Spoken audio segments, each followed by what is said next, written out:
23rd, 2025. Pleasure to have everybody with us at this time. Sinead, do we have anyone wishing to speak?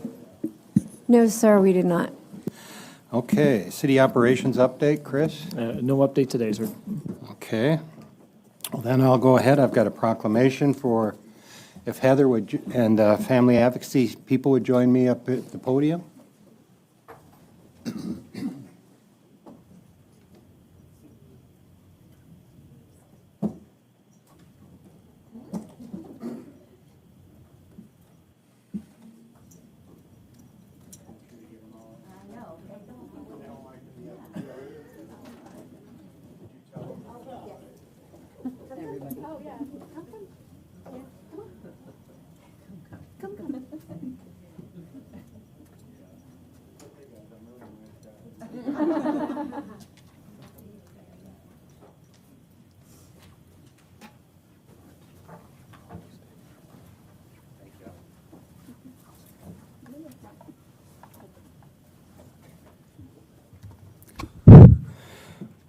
We have a proclamation for domestic violence. We're very, very blessed in our community that several years ago, under the leadership of Lowell Canada and his wife Rose, we came forward with the Family Advocacy Center, and people like Carol Susat came and joined and continued to make sure that we had a facility. We've had some challenges with that facility, but we still are carrying out the services that are so desperately needed within our community. And I want to just personally thank each and every one of you for what you do and your commitment to this challenge that we have within our community and within our society.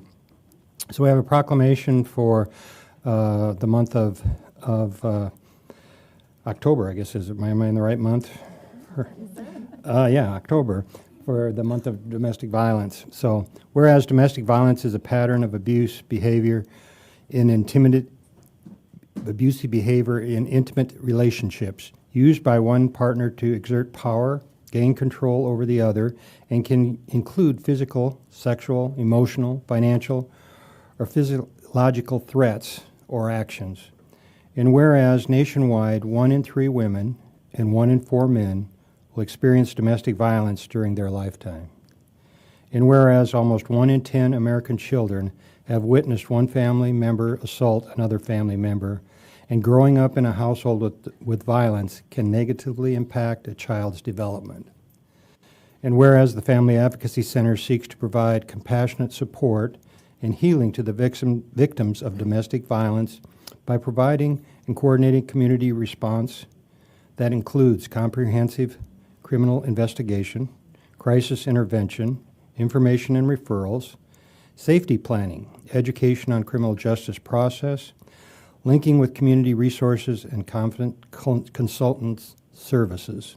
And whereas Domestic Violence Awareness Month provides an excellent opportunity for the citizens to learn more about preventing domestic violence and to show support for the numerous organizations and individuals who provide critical assistance to the victims.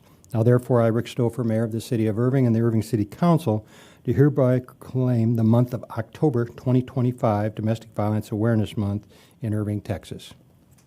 Thank you all. You give me an opportunity, Sure. I will, for sure. Good afternoon, Mayor and Council and City staff. We're so thankful that you recognize the issue that domestic violence is for our community members. We are so honored that this year we have an art installation that is happening right now at the Irving Archives and Museum. This was a partnership between the Irving ISD High School students and the art department, as well as the Irving Archives and the Advocacy Center, to bring that exhibit. We had about 100 students and their parents come last night to view the installation. So we hope that you stop by. It's open until November 2nd. And it's our students' expression about how domestic violence impacts victims and the hope and the resources that are available for those impacted by domestic violence. So we're very thankful. The Family Advocacy Center is a multidisciplinary team. So you see advocates, therapists, and investigators up here. We know that it can't just be solved by the police department or just by advocates. We all have to be working together for this cause. And we also recognize that We need lots of different options and resources for victims. So we do offer therapy, but we also take children who've witnessed domestic violence to summer camp through Camp Hope. We took 35 kids this summer to Camp Hope, all who had experienced some form of domestic violence or related trauma, and the outcomes are really incredible of what we're seeing with our kiddos. So thank you for supporting us in this mission and the impact that we're able to have on the lives of our residents and citizens. Thank you. Thank you. You can do a photo. We can take a quick photo. How do you want to do it? Do you want to do it? Okay.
Okay, we'll go ahead and move on to the regular agenda.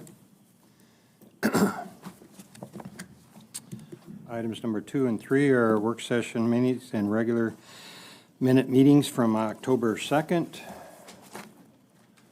Item number 4 is approving addendum number 2 to the professional services agreement between the City of Irving and Brinkley Sargent Winston Architects, Inc. in the amount of $98,850 for the facility condition assessment and master planning services for the Public Works Department and Police Department.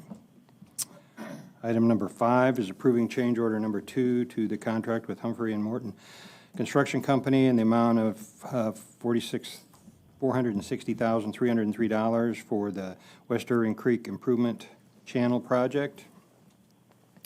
Item number 6 is approving change order number 3 to the contract with LaCroix and Falls in the amount of $338,479 for the Fleet Maintenance Facility Construction Project.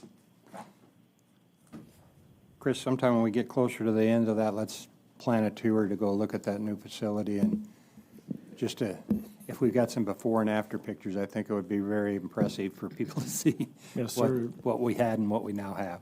Yes, sir. We are opening the first phase, and we're going to have an open house for the first phase, but we're going to wait for the ribbon cutting until all the phases are completed. And that'll be coming up here in the next month or so. Thank you. Item number 7 is approving an economic development agreement with JPT Graphics, Inc. in the amount of $10,005 for the facade enhancement to the building located at 212 West Irving Boulevard in downtown Irving.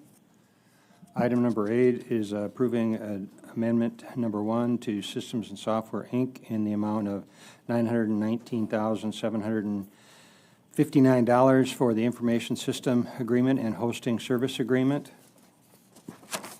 Item number 9 is approving amendment number 2 to the professional services agreement between the City of Irving and Parkhill Smith and Cooper, Inc. in the not to exceed amount of $500,000 for on-call municipal solid waste engineering service. Item number 10 is approving the purchase of Tritech Software Systems Central Square Technology Company in the amount of $202,789.62 for public safety system software support and maintenance. The bids are, of which we have 11 or 12, number 11 and number 12. Any questions on either one of those? Item number 13 is a resolution objecting to the proposed elimination of DART bus route. Do we want to just hold this off and we'll discuss it when we have the other discussion item a little further down the line? Item number 14 is our zoning cases. How are you, sir? Good, how are you, man? Good to see you. Good to see you.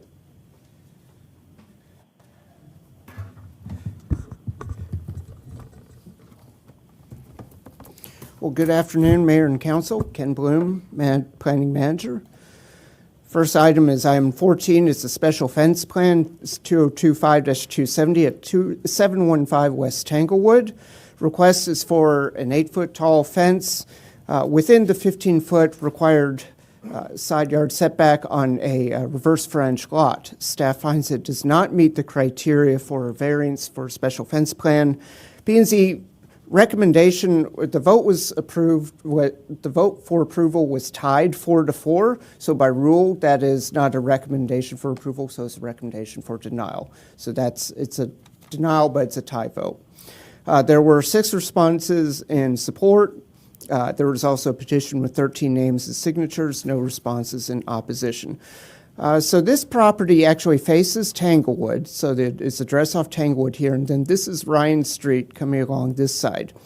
So the house behind it faces Ryan, and that's what creates the reverse frontage situation. You can see even here on the aerial, the existing fence is 15 feet back, and that meets the requirements.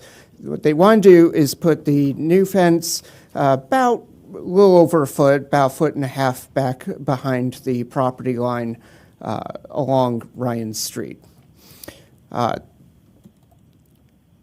The conditions for special fence plan approval can't violate the intent of the ordinance, adversely affect surrounding properties or public safety, and there must be special conditions that exist. So here's their site plan. It's kind of turned 90 degrees, so north is on this side. If you're trying to orient yourself, this is now Ryan Street, this is Tanglewood. That's where they want to put the fence. So viewed from Tanglewood, this is the property as it exists now, the existing fence, 15 feet back. And this kind of shows where the edge of this box is kind of where the fence would be if it were built. This is a view from Ryan Street, so if you're viewing this, the new fence would be in front of this tree over here, but behind the sidewalk. The adjacent property, their driveway is on the other side, so it doesn't affect their driveway. House across the street has the same situation. They have their property, their fence is up against the property building, so they don't have a reverse frontage exception that they need. The applicant mentioned, I'm going to go back a moment to the aerial. The applicant did mention at P&Z there were some similar situations on Pioneer nearby, and I want to point out that these 2 houses have a reverse frontage situation as well. This house has a permitted fence that is at least 15 feet back from the property line. This house right here has a fence that does not appear to be 15 feet, and I was unable to locate any sort of permit for that. So just to clarify that if that comes up tonight. And with that, again, staff does not find that it meets the criteria. We don't see any special conditions that exist, so staff's finding. I'd be happy to answer any questions. Questions? Dennis? Yeah, so they're wanting to build a 6-foot fence? I believe it's an 8-foot tall fence, yeah. 8? Mm-hmm. Go back to that picture where it shows looking down the side. That one? Okay. So the fence, 8-foot fence would come out and would be past that tree. It'd be kind of like, yeah, it's hard That tree to, would be inside the fence. yeah. And did the owner give a reason why they want to do that? Is that just to capture more yard? Have use more the yard, yeah. Okay, is there a visibility issue, traffic-wise? There's not a visibility issue where they want to put it, no. So no traffic visibility issue? There's no traffic issue. They just want to utilize that side yard? Okay. All right. Mark. Mark. Let's go back to that same picture if you don't mind. So the way you're describing it, Ken, that fence would be to the east of the trees. And if you were to, if the vantage of the camera was over a little bit, you would see that beyond there, that it's just front yards all the way down the street. So that it would very much change the look of the neighborhood if that fence was all the way over to the sidewalk, the way they're asking for it. which that's why you have this issue with these side yard setbacks. Because obviously people that's their backyard, they want to maximize that, but it would very much change the look of that neighborhood by having the fence all the way over there. I don't know if y'all can envision that or not, or if y'all actually drove by there or not, but it would be a very large change from the way it is now, which is that the look of that street has these front yards that are not encumbered in any way, so, which I think is the whole reason why we have the ordinance the way it is. Okay. Any other questions, comments? Al? Ken, did I hear you correctly when you said it's going to be 1.5 feet back from the sidewalk? 1.5 feet back from the property line, which is usually just behind the sidewalk, yeah. Seems off, well, okay, you answered me, thank you. Okay. Any other questions? Okay, we'll move on to the next one. Okay. Item number 15 is zoning case 2025-74 at 1629 Glen Valley Drive. It's a request for SP2 for R7.5 with variances to the side setback and maximum size of a carport in the rear yard. Staff finding is no unnecessary hardship. P&Z recommended approval 7-1. We did have 4 responses in support, none opposition. This actually started as a code enforcement case, and then they came in and tried to get a permit. The permit was denied because of the zoning violation that's here, and basically, so that's where we're at today, is the zoning case. They're asking, the existing carport is about 730 square feet, so it's about 330 feet larger than the maximum size that's allowed in the ordinance. And what the other issue is that the carport is right up against the property line. You'll see this in a photo in a minute, and we require 3 feet to be set back for it. I will say that even if this variance is granted, they'll still have to do at least a little modification, because they are still required to have a gutter system that would keep the water from draining off the carport onto the neighbor's property. So there still need to be some modification even with that approval. This is the front of the house. The carport's not in front. It's in the back here. So you kind of see the view. This is the property line, and you can see the carport's just right up against it. And it kind of extends back behind the building. And just the other properties in the area. So again, we did not find that there was a hardship here. Be happy to answer any questions. Questions? Mark? So for just the installation of a gutter, they could do that now with the way it is, or would they actually have to change that roof line at all? If they put the gutters in, they would be over the property line the way it is right now. So they got to move that, change the roof. They would at least have to move it at least a little bit just to get the gutter on, so it takes the water and brings it out. And the 3 feet, is there a functional reason for 3 feet, or how would you, what's the explanation? It's what we have in the ordinance as being an appropriate setback for a carport, mainly so to allow room for you to install gutter systems on the structures. Yeah, and obviously gutters fail, or they get filled up, and then you're still having the spillage issue, so it would seem like Right. 3 feet accounts for some of that too. Right. Yeah. Yeah, so 3 feet makes a lot of sense. Okay. Dennis? Yeah, I just got a curiosity question. So that's a shed roof. Does it shed back No, to the this back, is- or does it shed to the front, or which way does it shed? This is actually a trailer. You can see the hitch Right. down here. But I'm talking about the roof itself. Oh, Which way does the it- roof itself? Which way does The it roof shed to the pitch, does it back, go or does back it come to this front? way toward the house? Yeah. Yeah, let me go back one slide. Yeah, there's a little bit of an optical illusion that's going on there with the photo, but the carport itself is about, you take it to its closest point, about 30 feet. 25, yeah. Which way is it draining? Oh, Right. okay. Right. Hard to tell from that photo. Okay. But either way you go, the This- gutter would be on the long horizontal part, not the sides. The gutter would be on this side or the other side. It would be required to drain towards the street. That's typically the way these are done. No, it can't go along the right side because it's gonna, the gutter's gonna be where the water sheds too. Yeah. Right there, so. 'Cause when, And I'm just trying to get a clarification on, you know, yeah, if it went backwards, it would be going essentially onto these other properties like 920 and 7 Yeah, as well. and that's why So you need the 3 That's why it foot. has to typically go towards the street. So it's hard to, again, it's hard to tell from this photo if it's the angle of the camera or if it's the angle of the roof of it itself, so. okay. Any other questions? Okay. Next one. Okay, item number 16, the applicant's requested postponement. If you'd like, I'd be happy to go through this, or we can skip over it. 16. Okay, yeah.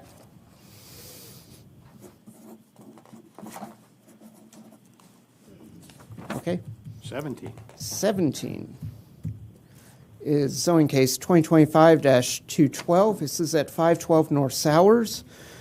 From CC Community Commercial to detailed site plan for community commercial with variances to the required parking and the drive aisle width. Staff finding is no unnecessary hardship. P&Z recommendations for approval 5-2. We've had no responses one way or the other.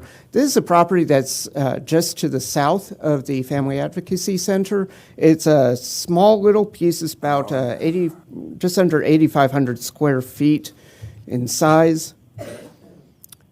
And the existing building, the applicant's been working on renovating the roof, renovating the interior. They want to open a beauty salon. They've stated they're only going to have the one person in there, but it is a 1,600 square foot building, so we have to assume it's going to be occupied as a 1,600 square foot building. So with that use, it would be 10 spaces required, 7 spaces are what are proposed, so it's a 3-space variance. Perhaps as bigger issue is the drive aisle. Its narrowest point 13 feet, and its widest point is 16 feet with the existing 12-foot driveway. Driveway really can't expand because there's a utility pole right there, and traffic is okay with leaving the 12-foot driveway, but this is still a 13 to 16-foot drive aisle width, so that is a variance from the 24-foot, which would usually be required when you have perpendicular parking spaces. Is the subject property, and then this is the looking to the south. This is that existing driveway and the pole. This is roughly the property line, just to help you visualize. This is all vacant back behind it. And again, the city property to the north. So again, if this were a different type of use, it wouldn't have as much of a parking requirement. Then they could perhaps fit the parking on the lot and work with a better drive aisle width. But as it is, we don't see a hardship as evident, and therefore that is our finding on that. And again, P&Z's recommendation was approval by a vote of 5-2. Be happy to answer any questions on this. Al. Yeah, Ken, on the 13-foot, 11-foot variance, and we're looking at a 24-foot, I guess, basically driveway or aisle. Is that, obviously, seems like it's really making it pretty tight, I'm sorry? It's making it very tight. it's tight, yeah. And it'd be a lot of maneuvering to potentially get back and forth without encroaching onto the adjacent property. Okay. Mark. I think watching the P&Z meeting that part of the explanation for why there was sufficient parking is because it's a beauty shop and there'd be staggered appointments. And so with that being the case, that the idea that they would need all 10 spaces would be filled up all the time didn't seem to be the case. And so it made sense to have allowing a smaller number of parking spaces seemed to be okay. Anyway, which made sense.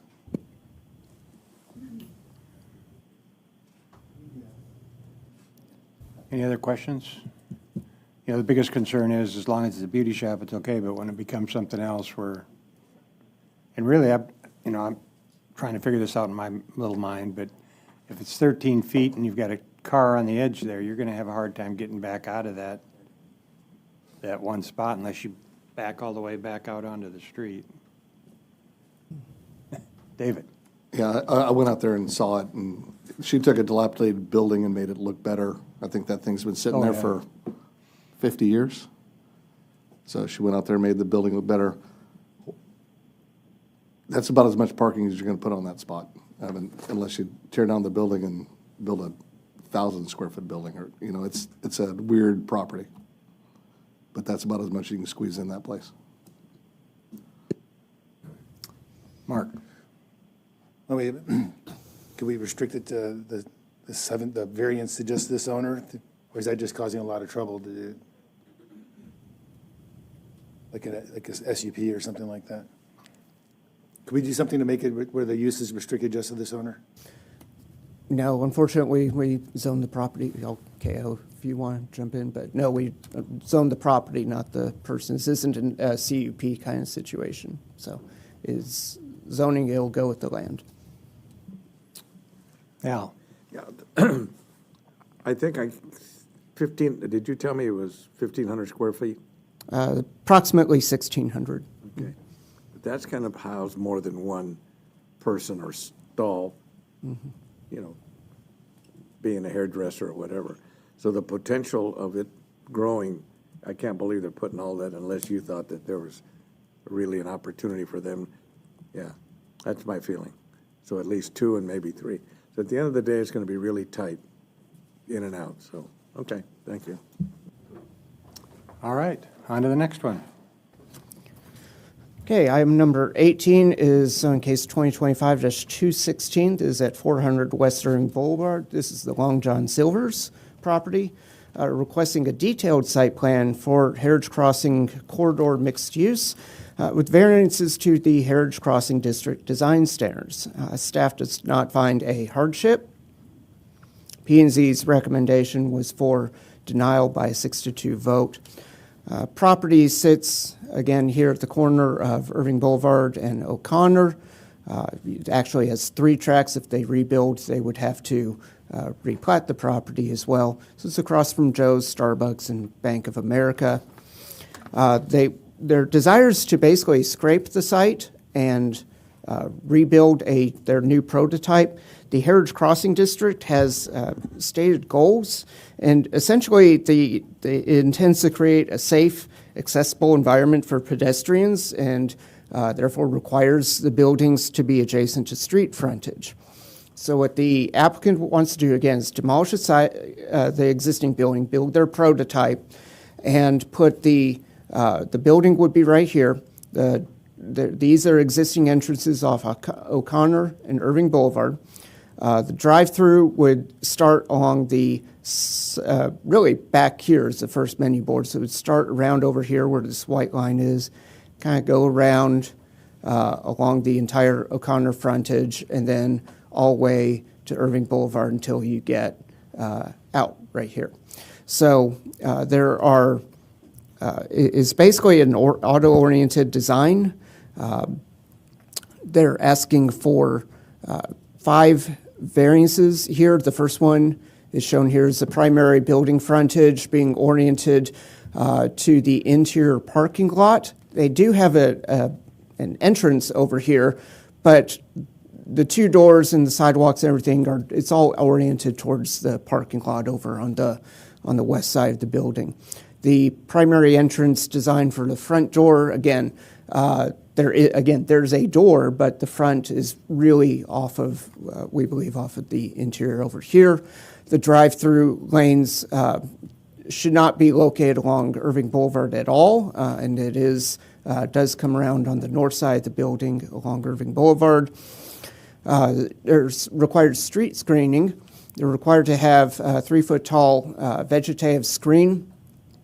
As you'll see in the photos, the city has put in some very nice landscaping and work on Irving Boulevard. So it really isn't needed, we agree, on the Irving Boulevard side because it's basically already there. But on the O'Connor side, it's most definitely would be a variance and it would be needed. And the no more than 60% of any lot frontage can be with a drive-through lane, and then on the O'Connor side, you really have 73%, so quite a bit. One of the questions come up is, could you do a drive-through with a kind of product with this lot and this configuration? We've kind of mocked it up, and we do note that this we haven't run this through traffic in the traffic access manual and everything yet, but our rough markup does show that you could have a drive-through. This is O'Connor, this is O'Connor over here. This is Irving Boulevard on this side. So keeping the building in roughly the same place, adding a little front patio for pedestrian. You could have a drive-through come in. The first menu board could be right here, which gives plenty of space till you get to the order pickup window over here, and then exiting to O'Connor. And you have all of this space in here for the internal parking circulation. So this is the existing property. So this would all be demolished.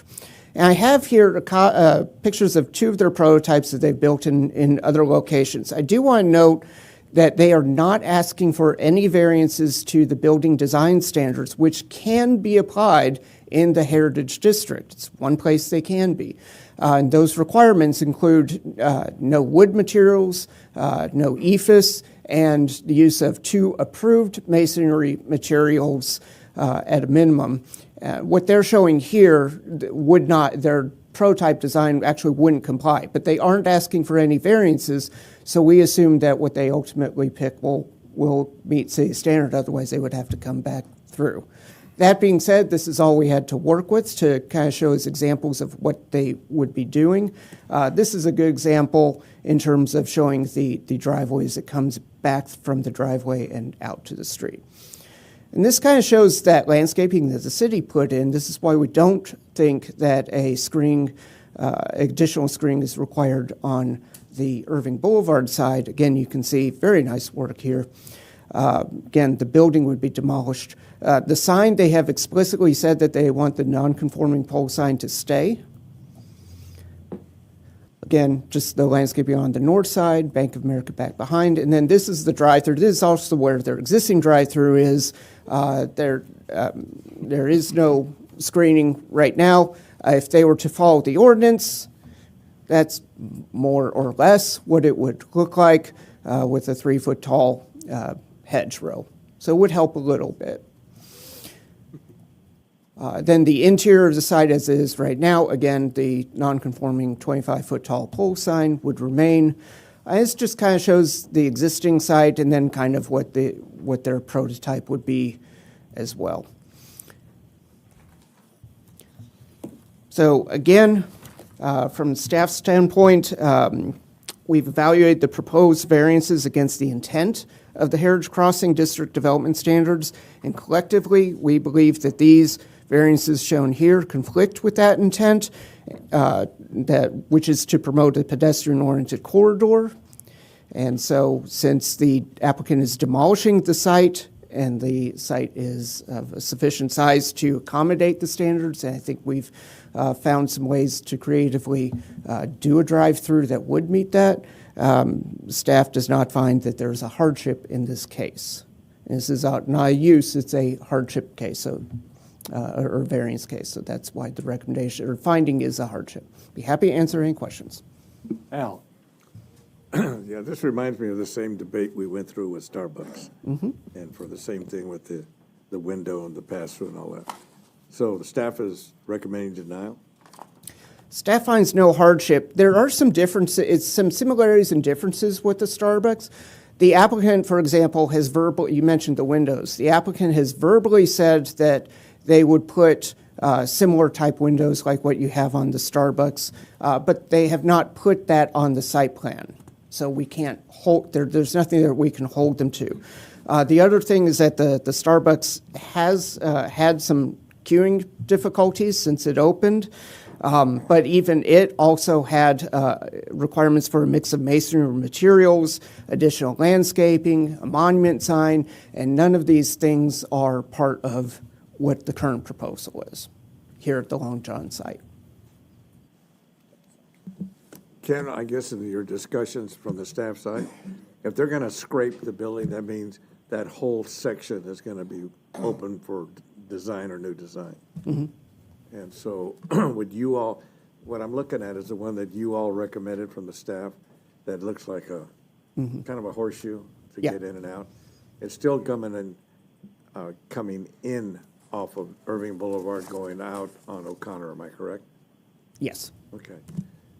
It's gonna get a little trafficy there. So, okay, but are we looking at what they put up there? I mean, I'm trying to understand. This is what they are proposing. Okay, Yeah. got it. Thank you.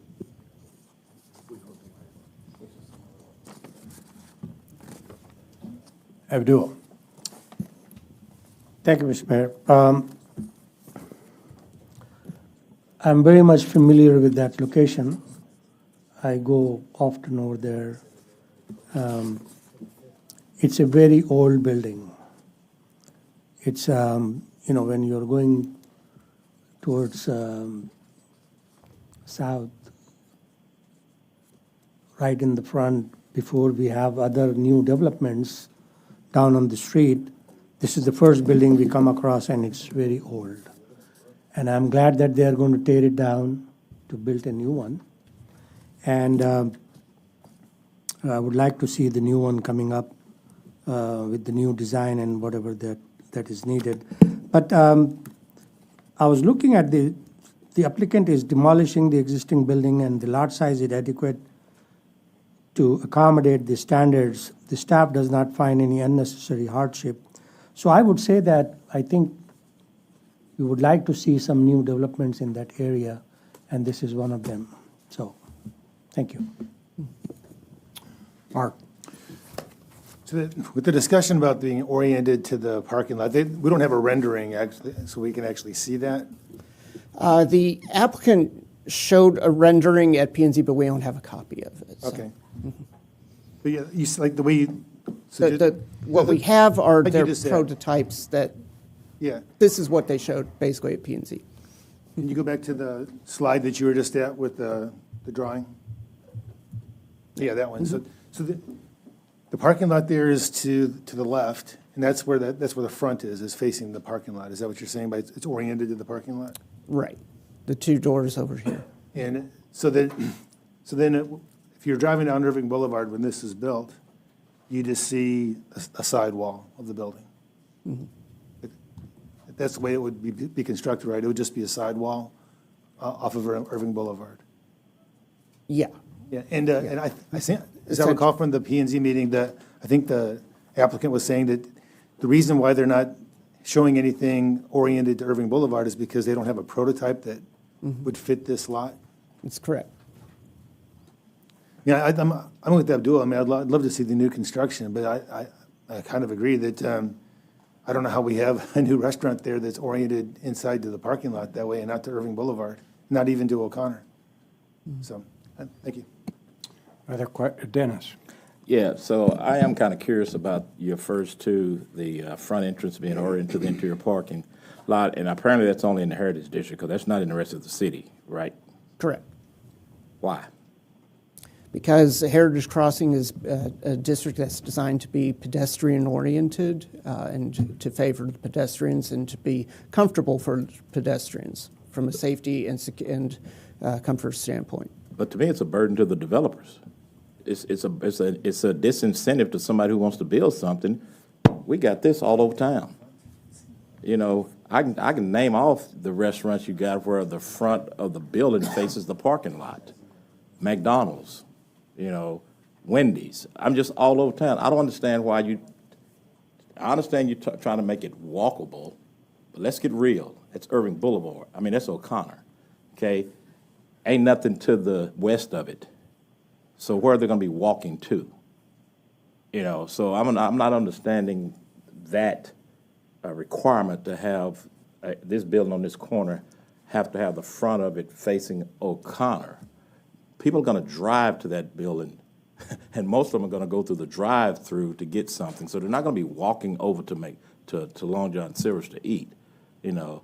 And if they do walk, they're going to get out of their car in the parking lot and walk to the door. So I'm not understanding that. I think we need to take a look at that because you're creating a hindrance of people who wants to come and develop in your downtown area when you got that type of stuff. So, you know, I like the idea. I'm like Abdul, I'm like Mark.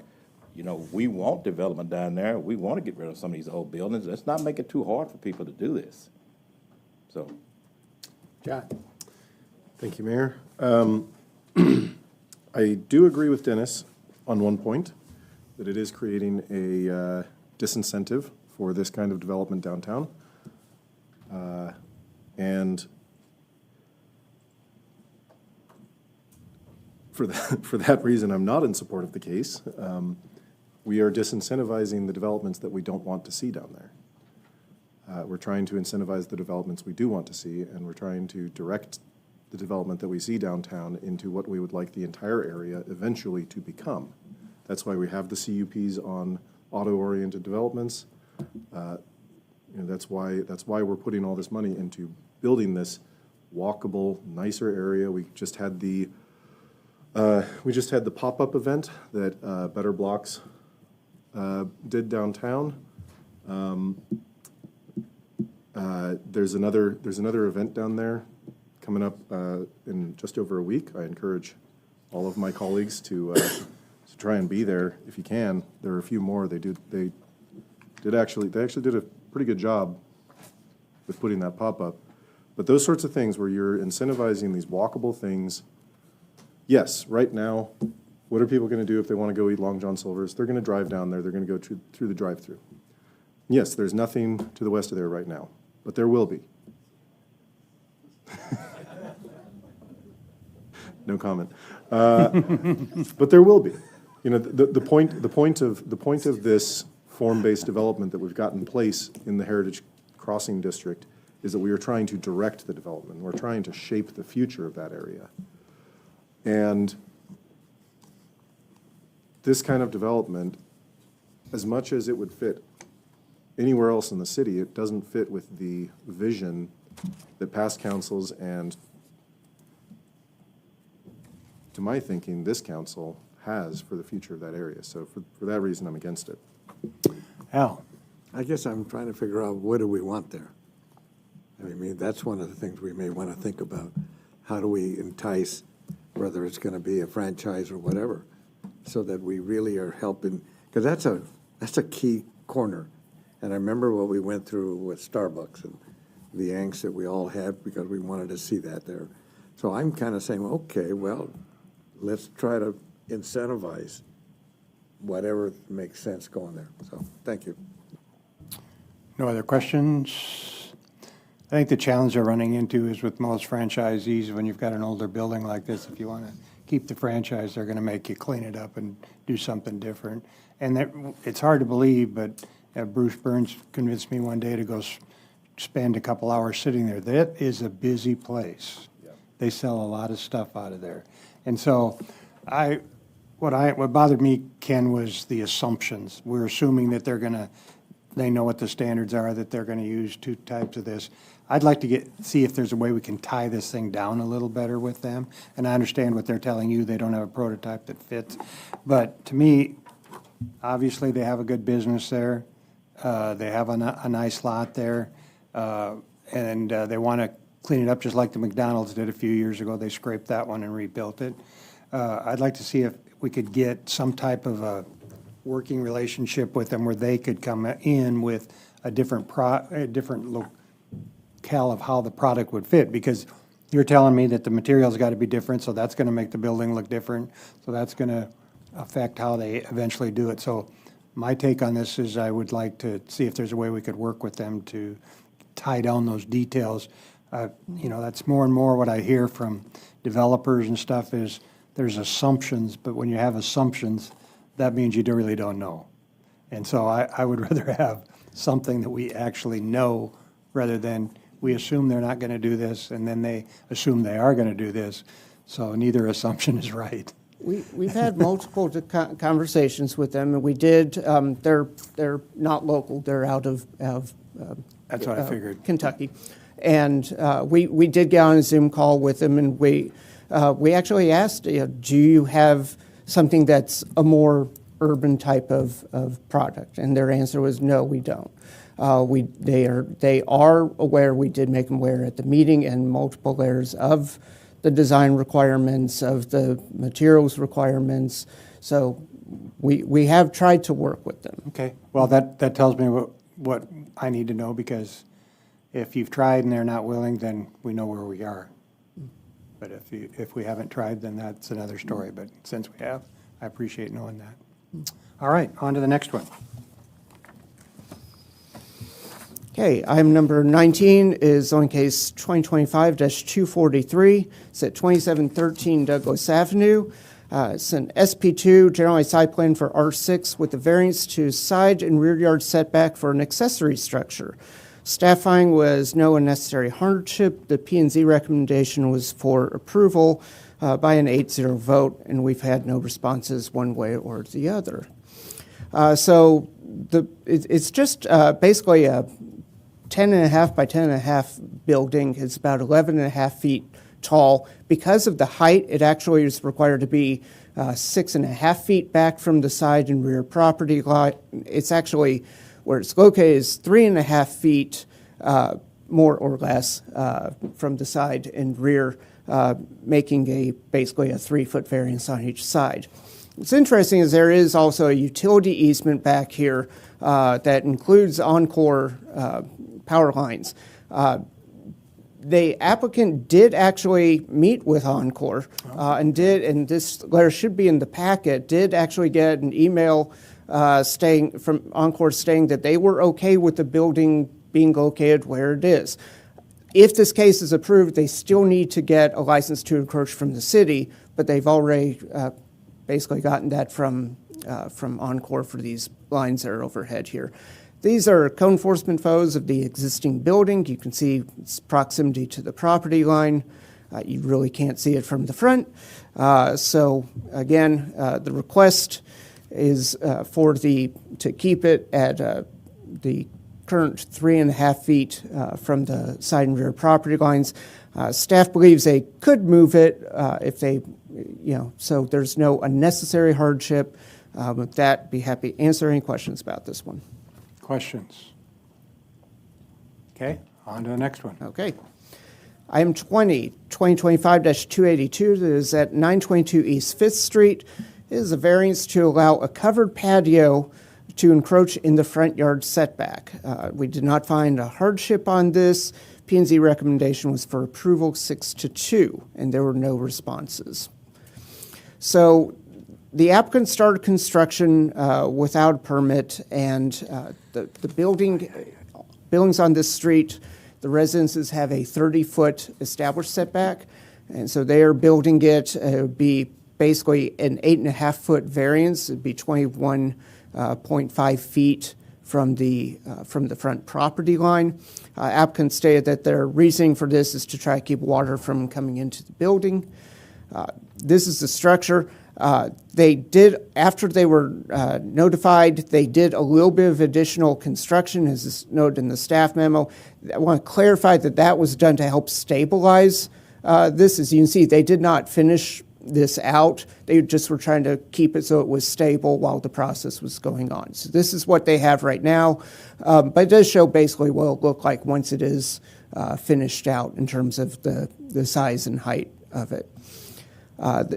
There are the neighboring photos here. If you drive around the neighborhood, you can find a smattering of front patio covers that kind of seem to encroach a little bit. It's unclear when those were built or if those were done with any permits. There's just kind of a variety there. But that being said, we didn't find a hardship with this case, and so be happy to answer any questions that you have. Questions? On to the next one. Okay. Next one, Item 21, 2025-309 at 412 Elaine Drive. It is a site plan for R6 with a variance to allow a carport to encroach into the front setback. Staff finding was no unnecessary hardship. On this one, P&Z recommended denial. We did have one response in opposition, but it does not trigger a need for a three-quarter vote. So the subject properties here off Elaine. And if you go to, oops, sorry, went too fast. That's the neighbor way down here is the one that did write in the opposition. If you look at the surrounding area, this is roughly a quarter mile. There's a couple carports there in the area, but none right on the street or on the immediate streets over here. So the applicant is proposing to have a 20-foot carport, a 20-foot deep carport, 19 feet wide, and the setback is 30 feet in this area, but the home, where the garage door is actually 35 feet back. So a 20-foot carport, doing the math, ends up being a 15-foot variance with 15-foot variance over there. And then this is the garage. It has been enclosed as it has been converted apparently about 20 or 30 years ago. So even though the garage door is there, it's not actually a garage. That's actually a room back behind it. You see properties adjacent. And again, we did not find a hardship. P&Z recommended denial. Be happy to answer any questions. You go back a couple, was there a circular driveway there? That's Yeah. the house? Yeah, that one, yeah, that's the neighboring house. Oh, okay. Yeah, this is the subject property right here. That's when you moved fast, I wasn't quite sure. Yeah, I'm sorry. John? Thank you, Mayor. So you said the car, or the garage has been enclosed as living space. Was there a permit for that? Do we know? I believe so, but it was, the applicant said it was enclosed. It was enclosed when she moved into the house, and she moved there about 30 years ago. So it goes Way back. deep into our permit records, yeah. Al? You could put up that photo of the front. So what we're talking about is actually building it out right there. Okay. Yeah, got it. more or less, yeah. It's a big variance. Thank you. Okay, on to the next one. Okay. Item 22 is zoning case 2025-311 is at 660 Walnut Ridge. It's PUD 2 for SP1 RAB, restaurant with alcoholic beverage sales, and variances to the minimum parking requirements and parking space dimensions.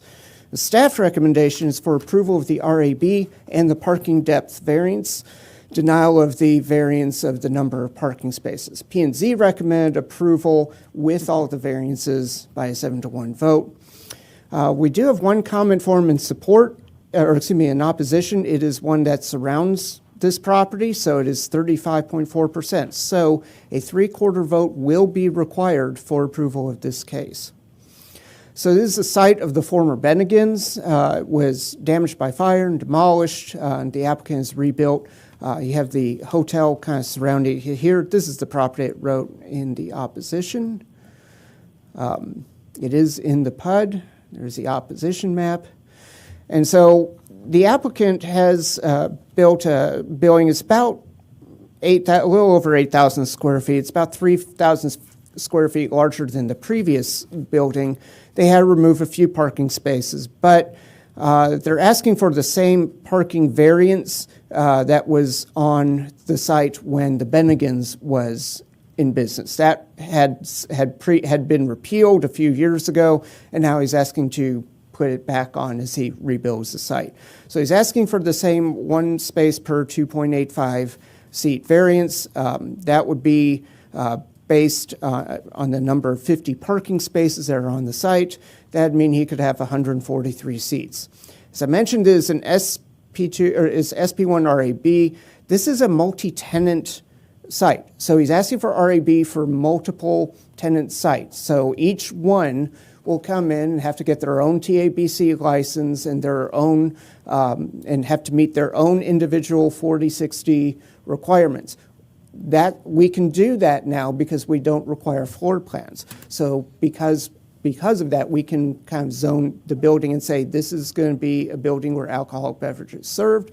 There might be multiple tents. Again, each tent has to meet their own individual 4060 requirements. The other issue is the dimensions. These parking spaces were built originally back with the original restaurant at 9 by 16. There's really no place because of the utility easements and other utility structures that are here. There's really no way for them to kind of expand out to 9 by 18. So we're okay with them supporting keeping this 9 by 16 over here. These were originally also 9 by 16. The applicant has restriped these to be 9 by 18, and so now they have 35 spaces that comply. So we're only so the applicant's only asking for a variance on the 15 spaces on the north side. So this is the new building is built. These are the front parking spaces here. Just the surrounding property. You've got the hotel back behind. So again, staff's recommendation is approval of the RAB zoning and the 16-foot spaces on the north side, not of the parking variance because we believe they can reduce their seating to meet the 1 per 2.5. But otherwise, be happy to answer any questions. Any questions? David? Yeah, thank you, Mayor. So this will require 7 of the 8 of us here tonight, right? Yes. So 7 of 8. And what was the opposition letter to this that is making us? It's in your use? packet. Basically, Yeah. they said that there were a couple of issues. One was it was a competing restaurant to their restaurant. They had some questions about whether people for this space would end up parking on the hotel property and walking across. Those seem to be the primary concerns. Thank you. Mark and then Al. Yeah, so watching the P&Z and hearing the applicant, his business model is designed for all those hotels that are around there. And so he's expecting a lot of foot traffic over. So I agree with the P&Z's recommendation on all fronts that to allow the RAB and the parking variances that are requested. Al? Yeah, Ken, you brought up that he was wanting it for the alcohol beverage piece, but not for the individual sublease that he may or may not have? I mean, I wasn't sure I understood what you were saying. He can ask for the RAB for the entire site. Each individual tenant will have to get their own TABC license and will each individually have to meet the 4060 requirement. So you can't aggregate the 4060 like you do at the Music Factory. You can only, each one will have to kind of stand on its own as far as that goes. Okay, so he's doing his part, and then it'll be the rest. Then they'll have to do theirs, Thank correct? you. All right. Next one. Okay. And next item, the final item, item 23, zoning case 2025-312 at 2828 Winslow Street, SP2 with a variance to the side building setback. We do find that a hardship exists. P&Z recommendation was 8-0 in favor, and there's 1 letter in support. So this neighborhood right here, kind of Finley to the north and kind of Posey to the south, this neighborhood here was built at a time when the side yard setback was 15 feet. It's now 20 feet. Even the plat for the property shows the side building setbacks at 15 feet. This is the applicant, basically their house burned down. They want to rebuild on the same foundation. That was the house before the fire, and that's the property now. They want to build on its foundation. And the other houses, again, in the neighborhood, such as the one just across the street here, also have the 15-foot setback. So it's not out of line with the rest of the neighborhood. So we find there is a hardship. P&Z recommended approval for the 5-foot variance, and be happy to answer any questions. We're just happy they're rebuilding. All right. Okay, thank you. Thank you, Ken. The next item, we'll skip the DART and go to the lost cleanest. I know we have several people here from the chamber and others.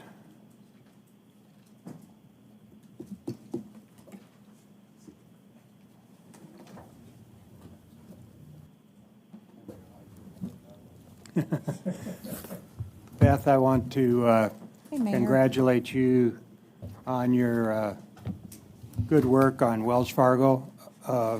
Very much appreciate everything you did. It's not often you get the governor to call you out and talk about the good things that you've done. And when I was up there shaking hands with him and Beth came up, she said, Beth Molman from the Greater Irving Lost Cleaners Chamber, he says, Beth, I know you very well. And so, Beth, I appreciate that commitment that you have with the governor and the economic development team. The Wells Fargo is a prime example of that, and the work that you're doing. So thank you and congratulations on a great day in Irving yesterday. Thank you, Mayor and Council, City Manager Hillman. Yesterday was a 5-star day in Irving, and really the result of what I believe is our community's competitive edge, which is our teamwork and collaboration and focusing on the existing customers we have the privilege to serve. So City Manager Hillman, Assistant City Manager Sanders, your entire team, Mayor and Council, thank y'all for being there. And, you know, we took 5 minutes to pause and celebrate and tell Charlie and his team, great job, and we're back to work. So today I have the pleasure to just reflect on the team's work through the Irving Economic Development Partnership for fiscal year 2024 to 2025. So this is going to be taking a look back at, from October 1 of 2024 to September 2025. In your council briefing booklet, I provided a very thorough year-end report in writing. I know that's not what everybody prefers, so we also do a quick snapshot so y'all are able to communicate with your constituents of the results we delivered. I have a copy of the PowerPoint that I'm going to go through here today, highlighting a really great year of our incredible teamwork on behalf of business industry in Irving. And then we do have 2 fee-for-services contracts with y'all. I included those in the packet in the spirit of transparency and how we perform against those contracts. So the Economic Development Services contracts, you can see our KPIs and how we met or exceeded those KPIs. Same for international affairs and sister cities. We really value that this is a public investment into economic development, and we know there might be times where your constituents have questions. So we go a step further and outsource with Wyson Brand Solutions. Dr. Scott Wyson, he's a professor at the University of Dallas. He takes a snapshot of the wins that our team created over the past year and looks at what was that return on public investment. And then we also go back to do a 5-year snapshot in the work. So Dr. Wyson's here with us today. So Mayor, if you're willing, we'll hear from him shortly. And then we love seeing the positive coverage of Irving, Texas in the news. So we did a snapshot of the media clippings from this past year. And then as just a courtesy, I provided our mid-year report. So Mayor, with your support, I will go ahead and get started. Today I'm going to be covering kind of an overview of our key performance matrix, our business attraction and retention outcomes, our international engagement, and small businesses and marketing highlights. And just for the record, I'm Beth Bowman. I have the privilege to serve as the President and CEO of the Irving Lost Cleaners Chamber and the Irving Economic Development Partnership. I'm joined today by our Chairman of the Board, who just took over October 1st, Harry Lake, President and CEO of COA Partners, our Board Vice Chairwoman, Heather Stroop of our Small Business Services, and my colleagues, Diana Velasquez, who's our Vice President of Economic Development. She does an incredible job working with our existing businesses and also generating opportunities to backfill our pipeline and bring new prospects home to Irving. And Joe Chapa leads our international affairs and our sister cities efforts. So Irving continues to outperform regional and national benchmarks across most indicators. Our local economy remains resilient due to really three key areas. So our strong corporate recruitment, sustained retention activity, and our expanding small business investment throughout the city. This momentum really reflects on both private sector confidence in Irving and ongoing commitments to a business-friendly environment. As we just reflect on the success from this past fiscal year, our team had the pleasure to secure 32 new recruitment wins. These recruitment wins represent nearly 2.8 million square feet of commercial space, $557 million in capital investment, and nearly 2,000 new jobs right here at home in Irving. This screenshot shows really a reinforcement of Irving's reputation as the headquarters of headquarters in North Texas, that our value proposition continues to resonate with companies seeking connectivity, a central, safe location, workforce access, as well as affordability. Retention continues to be where our team spends most of our time.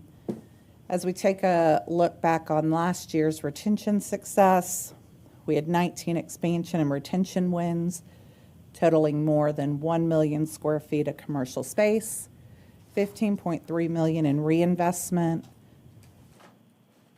and we were able to retain over 3,000 existing jobs and bring 52 new jobs home to Irving.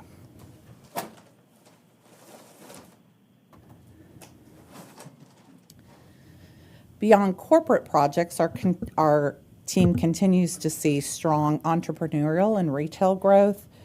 Over 24 new businesses opened citywide this year, from local favorites like Coffee Cove to Tzatziki's Mediterranean Cafe, to new concepts such as Beam Light Sauna and Maria's Mexican Kitchen. These openings reflect a healthy local ecosystem that supports small business investment and lifestyle amenities that our residents and our workforce get to enjoy. Thank you to each of y'all that shop Irving. Just want to continue to encourage you to continue to shop Irving. The Texas Workforce Commission has released the unemployment numbers for August 2025.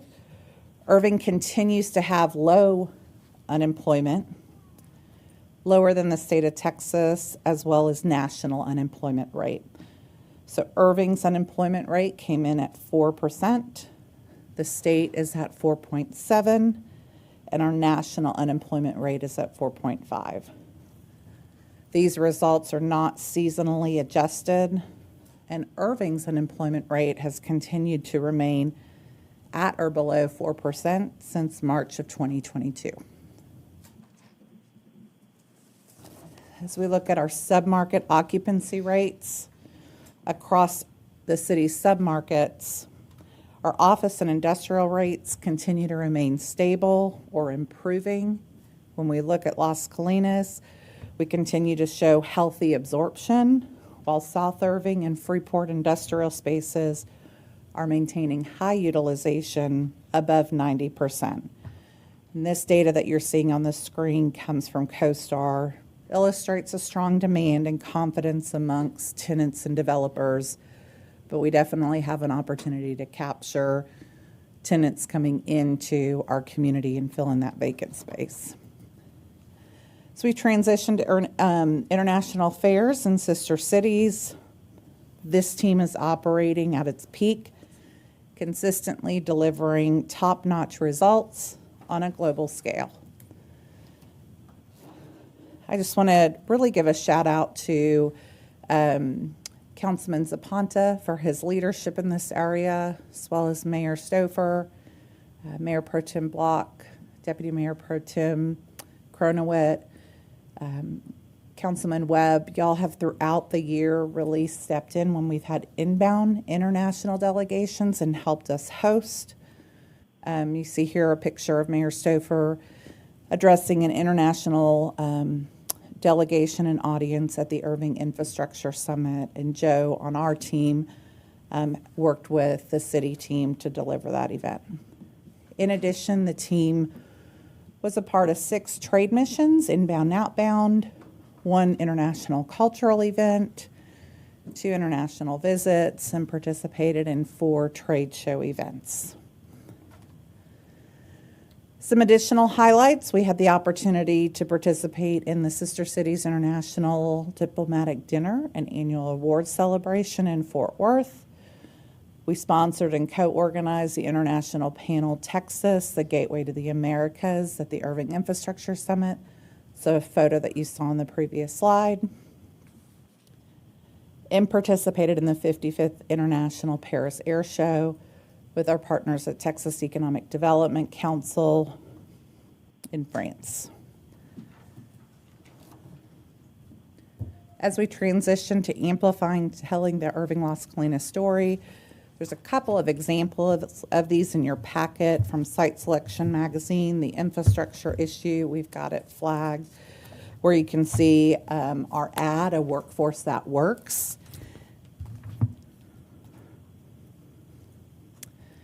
And then we also, in the Texas Economic Development Guide, which is the guide that Governor Abbott and his team use as they're generating business development opportunities for Texas in terms of economic development and tourism, our Built Here, Best Here campaign was shown in that guide.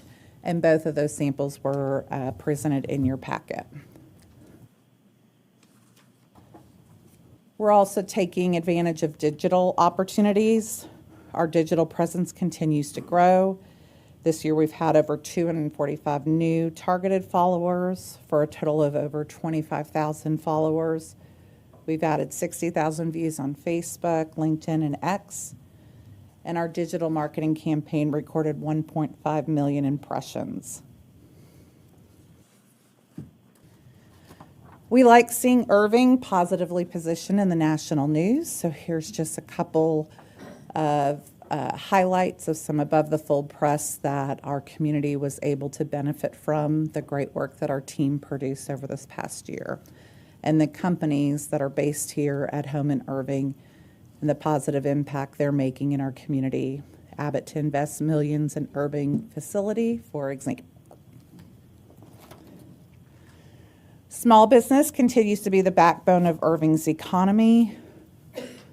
We had about 3,500 business contacts this past year through our Economic Development Advisory Council, which is led by Travis Wilson, one of the executives with Wells Fargo, through sales tax permit letters, business connections, our coffee breaks, our mixers, and then we partner with the Small Business Administration through SCORE counseling. Fernando's going to help me tee up just a video. Many of y'all helped in our Small Biz Blitz. You know, this is a program where throughout a week we go and visit 1,000 businesses in Irving, Texas, and say thank you for having your business in Irving and listen to how we can help them continue to be successful in our community and leave behind a resource bag. So Fernando, I invite y'all to take a look at this video.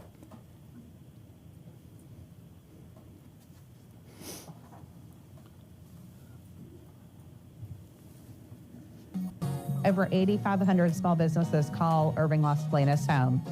And we're really excited this week to be able to collectively work with our volunteers and go out and say thank you to our small businesses for choosing to have their business right here at home in Irving Las Colinas. 96 to 99% of businesses in the U.S. are small businesses. So it only makes sense to provide the guidance and support that they need in order to be successful. We want to continue to be a conduit to that connectivity, and we want to continue to be a part of inspiring commerce to take place where our companies and our small businesses can have a local address with global access. there's still opportunity for growth here, and it's really great for people to be advocates of small business because that's what's going to keep everything going. We end the week with a small business celebration and small business resource fair. We take all the votes that have been cast and award them with the best in their category right here at home in Irving. It's very important for us to give back to the community and understanding how important the Chamber of Commerce is, and this event really showcases all the talent that we have in our city. Bringing everyone together to celebrate like this is just such a fun event, and these are a great thing to be a part of. It doesn't matter how many events I go to, I feel like I always meet someone new. Everyone here has a huge heart to support our city, which is great. I know the work that they're doing is amazing. I know the work we're doing is amazing, and we all collaborate together to serve the city. Just helps us network and grow and just get to know what other businesses are doing that are like-minded and just celebrating everybody's success. We don't do it for the recognition, but it does mean a lot, and it makes us feel really special. Thank you for being here. Thank you for investing in Irving. Thank you for employing all of these people. We recognize you, and we're here for you as a city and as our chamber.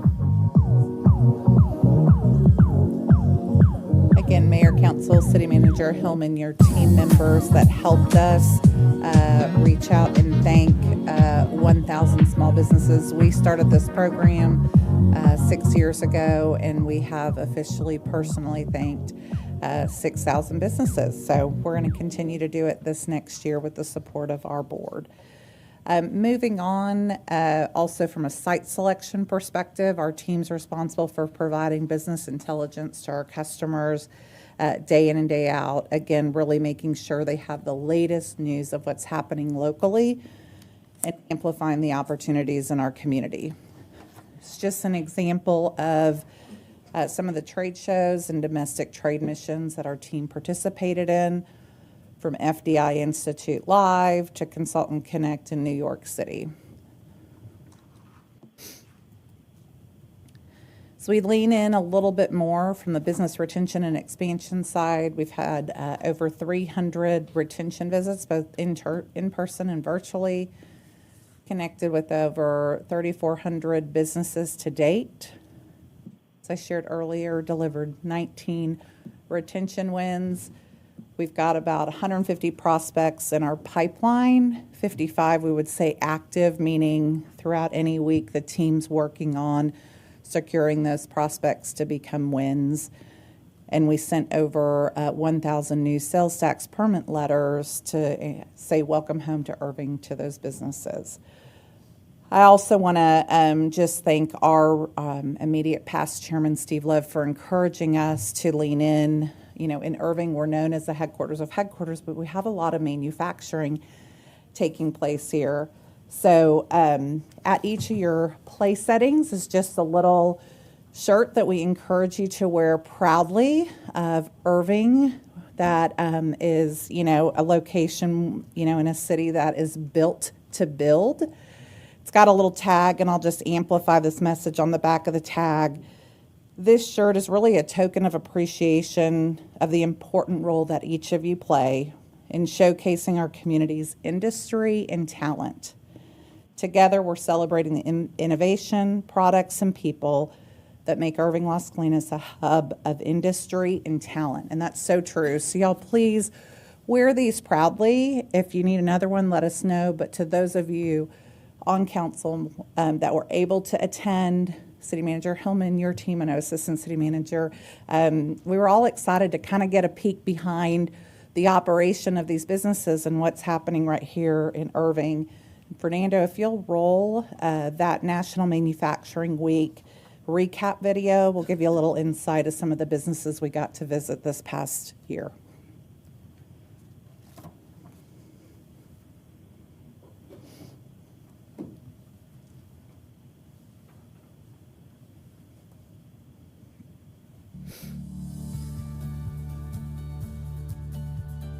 As we kick off celebrating National Manufacturing Week in Irving, it's really our inaugural opportunity to make sure our community really understands the businesses that are located in Irving, businesses that have a local address with global access, what's really happening behind their doors. It's so exciting for us to have this first time manufacturing week where we get an opportunity to go and see some of the businesses here in our community like Owens Corning. Owens Corning really been a great place to work.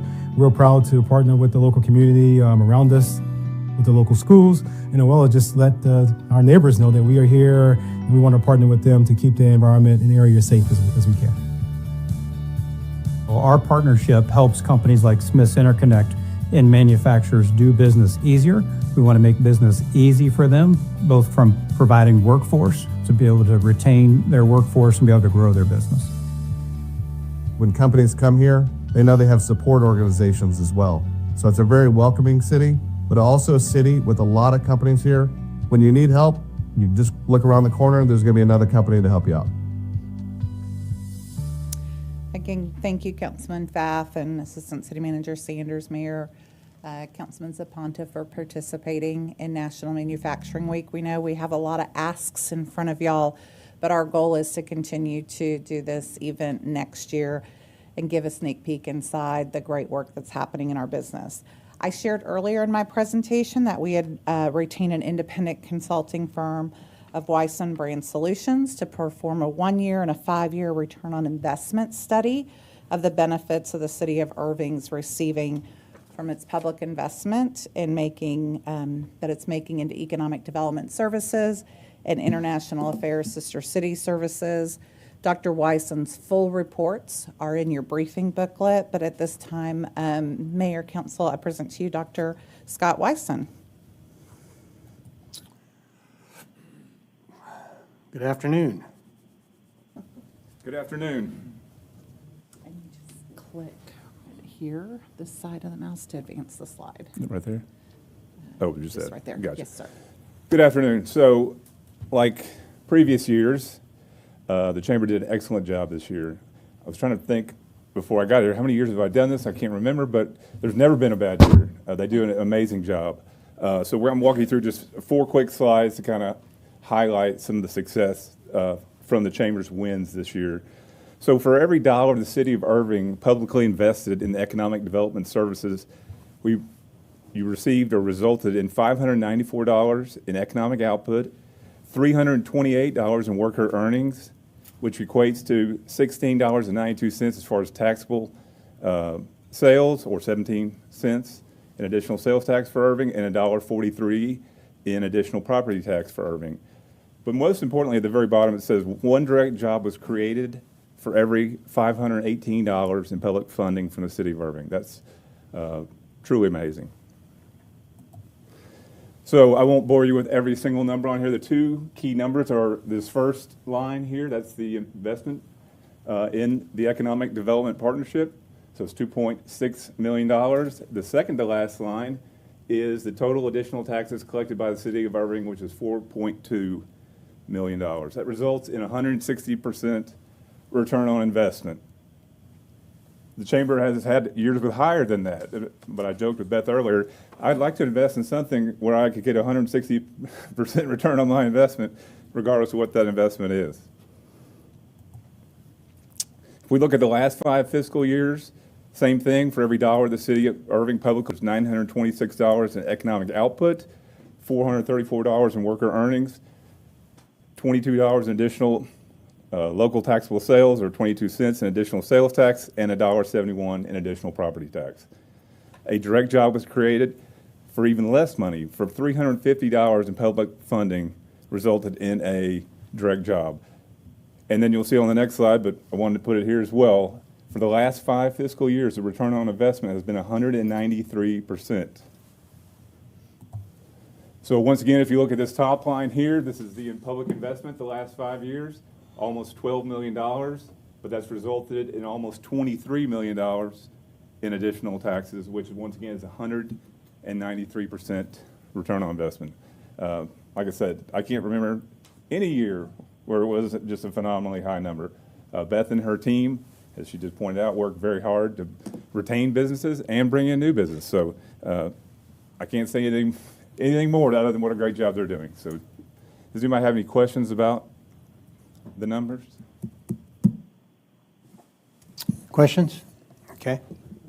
Thank you, Dr. Weisson. And again, those reports are in your packet, and he's available if y'all have any additional questions. Mayor, members of the City Council, I want to authentically thank you. The results that I have the pleasure to share with you are truly the result of our team's effort day in and day out. When I call y'all after 5, sometimes 11:15 in the evening, because that's when our business industry reaches out, from your city manager to your police chief to your assistant city manager, people answer the phone, and we are able truly to serve our businesses. So the next day, they can continue taking care of business. I want to say thank you to our partners at the CVB. Mar and her team do a great job, and Hammond and his team at the LCA, Dallas at DCURD. So many of us work together behind the scenes, but we know we have a lot of asks in front of each of y'all. So thank you for continuing to show up. Thank you for continuing to roll out the red carpet and pull up that red tape so business industry knows that they can invest right here at home in Irving, but they can also have global access. Mayor, happy to take any questions that you have. And again, our chairman, Harry Lake, is here, my team members, and Dr. Weisson, if y'all have specific questions related to the information in your packet. Okay, well, Al's got a question, then we'll ask Harry to come up and let us know how good things are going or not. Al. Not a question, basically, Beth and Dr. Weissman. What's the prognosis in your mind as to what you're finding out there, especially as we're starting to see some headwinds? And so I know you're out there, I know you're doing the measurements and all. I'm trying to get a sense of where you sense what kind of impact will be to be able to do what you do very well. So in terms of headwinds, Councilman Zaponta, we are daily in front of our customers, and business industry is still working to provide a place where their employees want to come into work. Some of the customers we've had the pleasure to serve, they've always been open for business. Some that have a higher quantity of workforce, they're really trying to provide that, best in show, which many of y'all saw yesterday at the Wells Fargo Workforce Center, and that was a true collaborative effort, years in the making. Other companies that are in the market and looking, they're shopping, they're trying to recreate that environment. We know, in addition to employers bringing employees back and creating an environment that innovation will thrive, the projects look differently. There's not 10 1 million square foot users out there that we're all competitively looking to pay attention to. So we're taking each project as an opportunity. Also, City Manager Hillman is leading some conversations around how do we work to fill some of our vacant space. We are reaching directly out to the brokerage community, to our owners of buildings, to see are there programs that would help us continue to retain our businesses right here at home in Irving, Las Colinas. The competition just within this region is fierce. Everybody wants what Irving has. And there are tools and there are offers that are flying daily to recruit businesses to a nearby community. And then we have to deal with the competition throughout the state and then throughout the nation. We are seeing an uptick, and Joe's been leading this from an international perspective. International businesses looking to set up operations within the United States. They want a central location, so we're continuing to have those conversations as well. We need to continue to be able to move at the speed of business to keep up with the opportunities, and then to always make sure we're providing fresh opportunities where workforce can thrive. I hope that answers your question, Councilman. Well, you always do answer before I even asked a question because you really understood what I was asking. But this is for the doctor because you're looking at numbers. You have a sense of it? So are you asking about just in general the economic outlook the next few years? No, I think it's very strong, not only nationally, but specifically here in Texas. Obviously, Ross Perot Jr. spoke at the event last week and talked about all the different business opportunities in Texas. Obviously, Irving's at the front of that, as Beth has already pointed out, being the headquarters of headquarters. I use that phrase. I stole the phrase. I use that phrase when I'm talking about Irving. I think this just only but up is positive the next 4 to 5 years.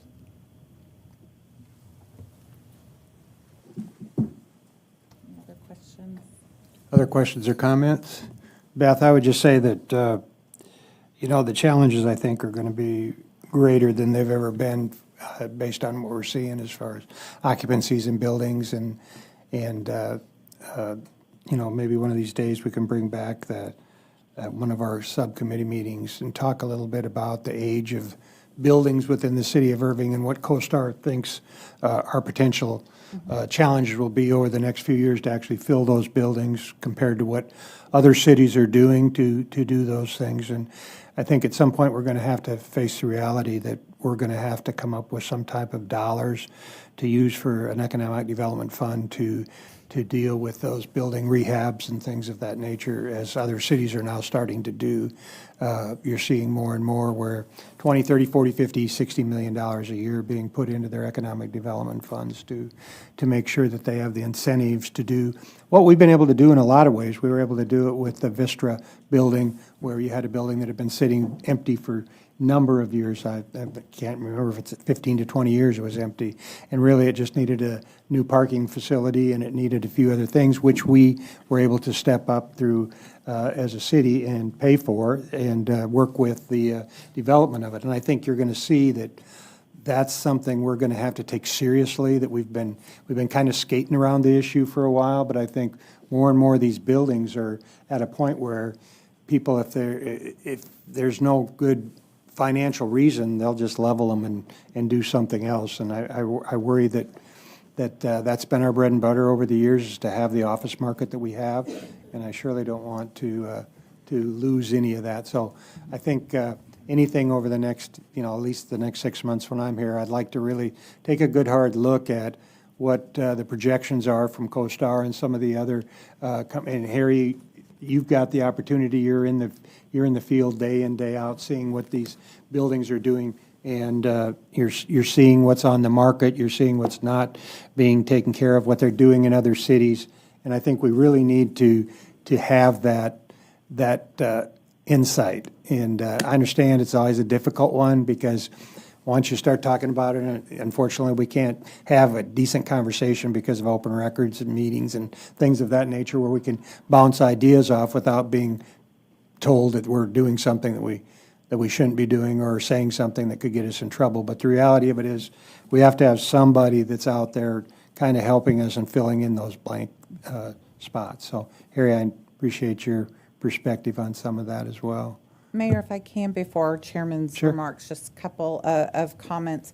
We're happy to work with CoStar and Deputy Mayor Pro Tem Kronowitz through the Planning and Development Committee to bring them back over the next 6 months to get a snapshot, or also through our Economic Development Advisory Council. We're always going to protect Irving's competitive advantage, and I think we're very fortunate this year to have a chairman of the board that also has the privilege to lead COA.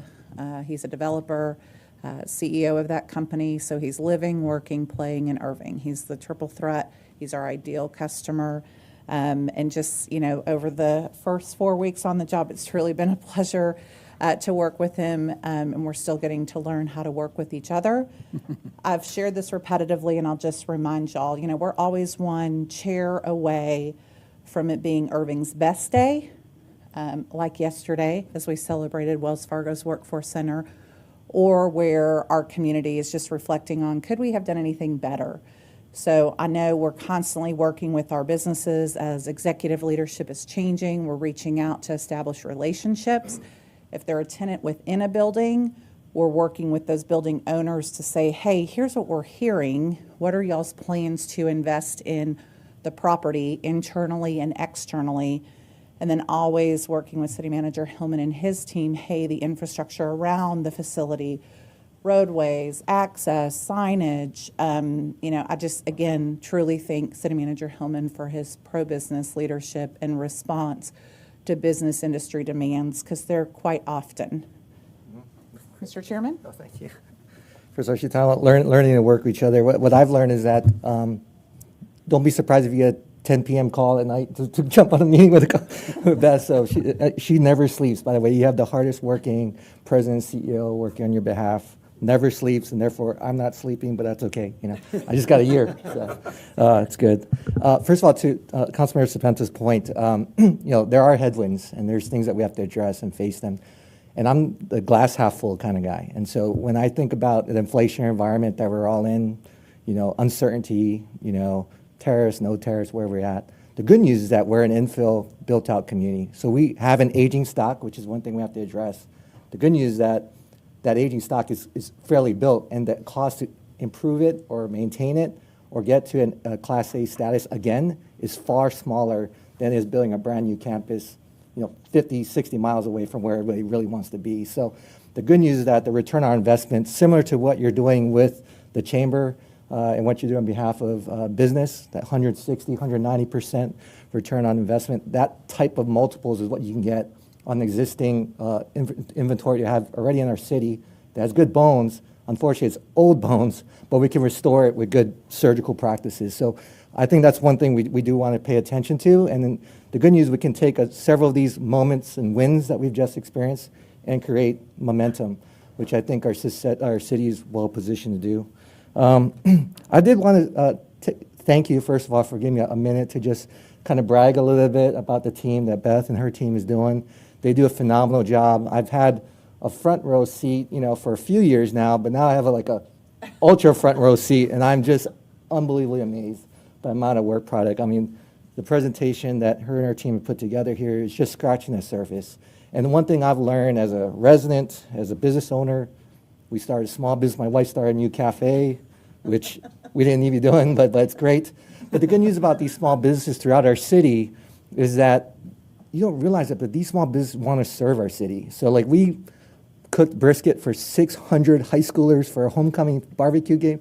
That, these are things that are happening throughout our city. And so when you support small businesses, you're supporting families. And when you're supporting small businesses and you're supporting families, you're supporting Irving. And what's good for Irving is good for Texas, and what's good for Texas is great for our country. So the things that we're doing right here is very meaningful, not just within our city boundaries, but within the region and therefore for our country. So thank you so much for what you're doing right here, because this is where really the rubber hits the road.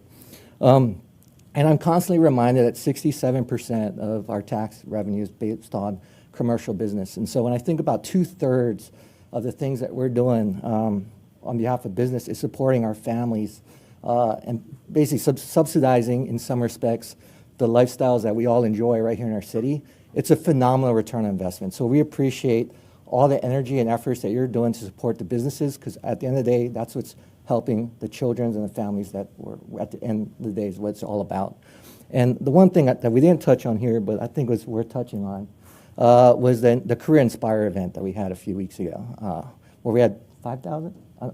A lot of children attending the convention center and just being, first of all, if you're there, it's a wild house. So you go there, if you want to get reminded about how it is to have young children, 7th and 8th graders in your household, go there. But I'm constantly inspired because we had all the business community going there, and they're investing in 7th and 8th graders, right? These are not employees that are going to start their business 1 year from the time they have that conversation. These are seeds that are being planted well in advance, that almost an altruistic way to think about it. These are things that they're not going to be able to harvest, but they know it's the right thing to do, to create this sort of virtuous cycle that we're witnessing inside of our community. And that's the community sector, that's the business community at its best. And so I'm inspired. I have a 7th grader, and I'm also inspired by the event. But when you have like Caterpillar, Microsoft, Baylor Scott & White, all these companies that are great stewards in our community, pouring into our youth, it goes well beyond the dollars and cents. I love the return on investment. That's why I'm thinking about day in, day out on everyone's behalf here.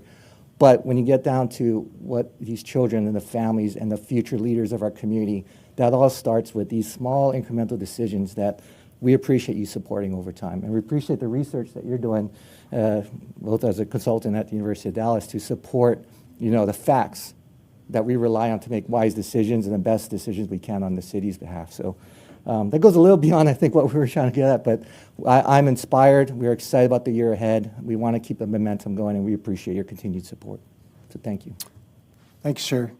Beth, one thing that the governor talked about yesterday, and we were fortunate to listen, was the trades.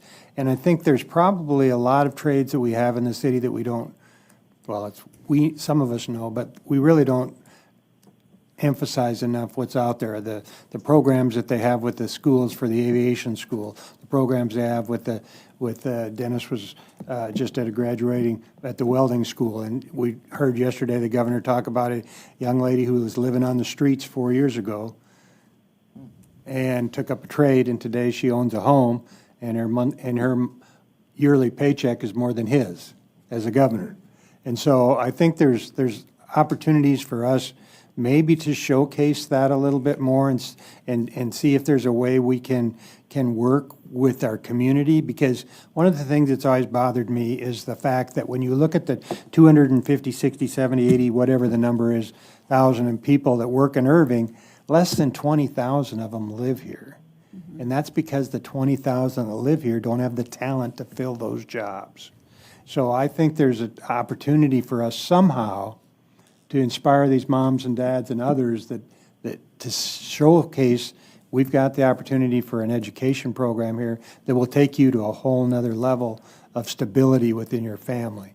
So I don't know how we do that, but I was inspired by the conversation yesterday, and it just made me realize that we've got the automotive school, we've got, I mean, it goes on, and I don't probably know 10 of the 500 that we already have, but I think a focus on that and some way to focus that into the community to see if we can inspire some of our residents to have a better lifestyle because of a year or two's worth of education, that we can see if there's an opportunity for them. Thank you, Mayor, for that suggestion. And we're happy to reach out to our trades and work with our partners to continue to amplify the story of our trades that are here, how they connect in to our K through 12, and then also our higher education, and then also who's hiring. There are many jobs that are out there that are left unfilled, but it was really great to see Charlie, the CEO of Wells Fargo, really highlight with our chief elected officer in the state, Governor Abbott, on the job opportunities, especially in the trade areas throughout Texas, but we'll focus on Irving. So thank you. All right. Thank you, guys. Appreciate it very much, Beth. Thank you. Thank you. Harry, thank you so much. I think I see Heather out there as well. Thank you, Heather. And Sam's out there wearing two hats. Past Chairman Reed's here. Yes, one of our proud small business owners, past chairman of our chamber. All right. Well, before we move on to the next one, why don't we take about a 10, 15-minute break? And we'll go.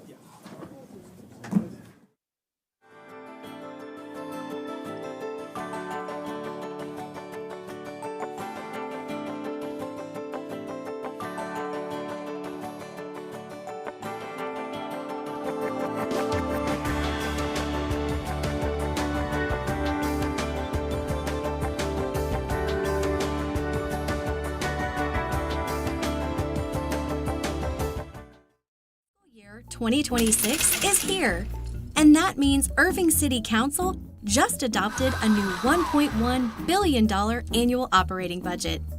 Let's take a look at how it's constructed.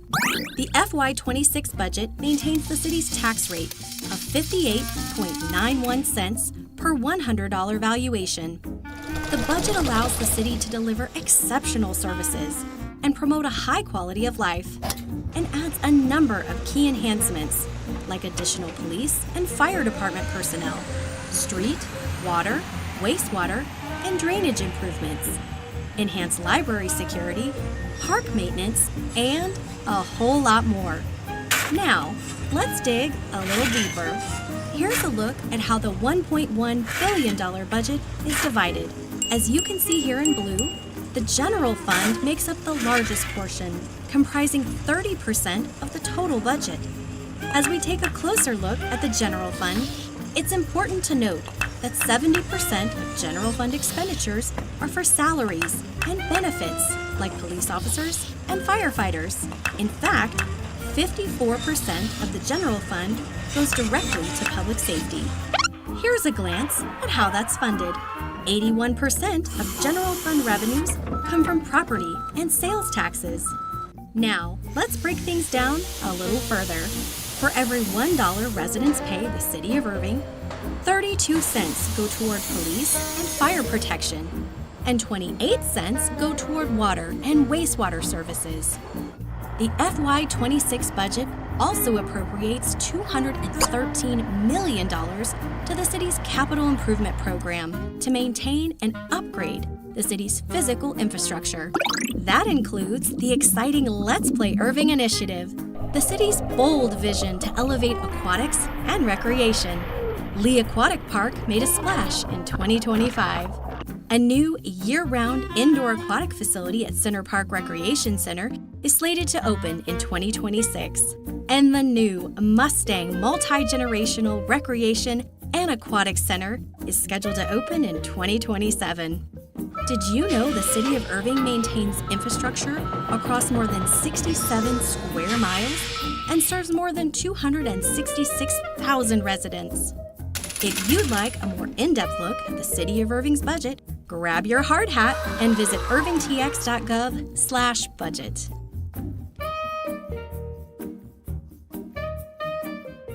Downtown Delights. What do you think? Love it. I see the heart. I see the passion. People turn out to experience Irving's Main Street like never before. See how this event may be the start of something bigger. Transportation Triumph.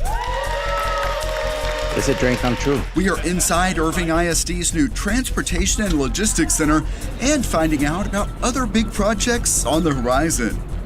Made in Irving. It's good for the city to be out here and kind of get a sense of who we are. Leaders tour companies to get an eye-opening look at some of what is manufactured right here in Irving. And the special event to mark Domestic Violence Awareness Month, now on City Source.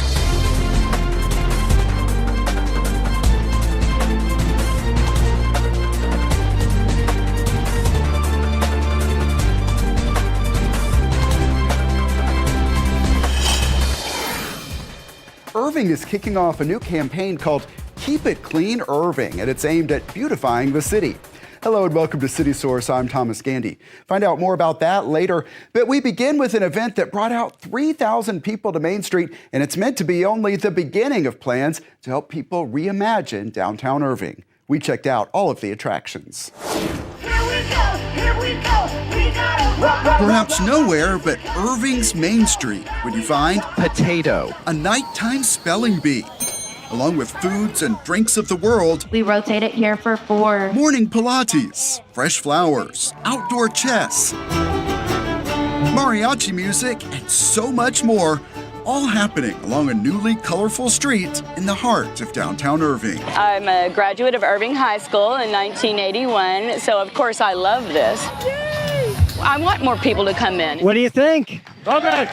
This is a 2-day event called Experience Main Street. This is a really concrete example of showing, not telling, what could be down here. Just seeing everyone kind of reuse the space and reimagine what could be has been really great. Right here is the middle of what we're calling a living street. The City of Irving is partnering with the nonprofit Better Block to make it all happen.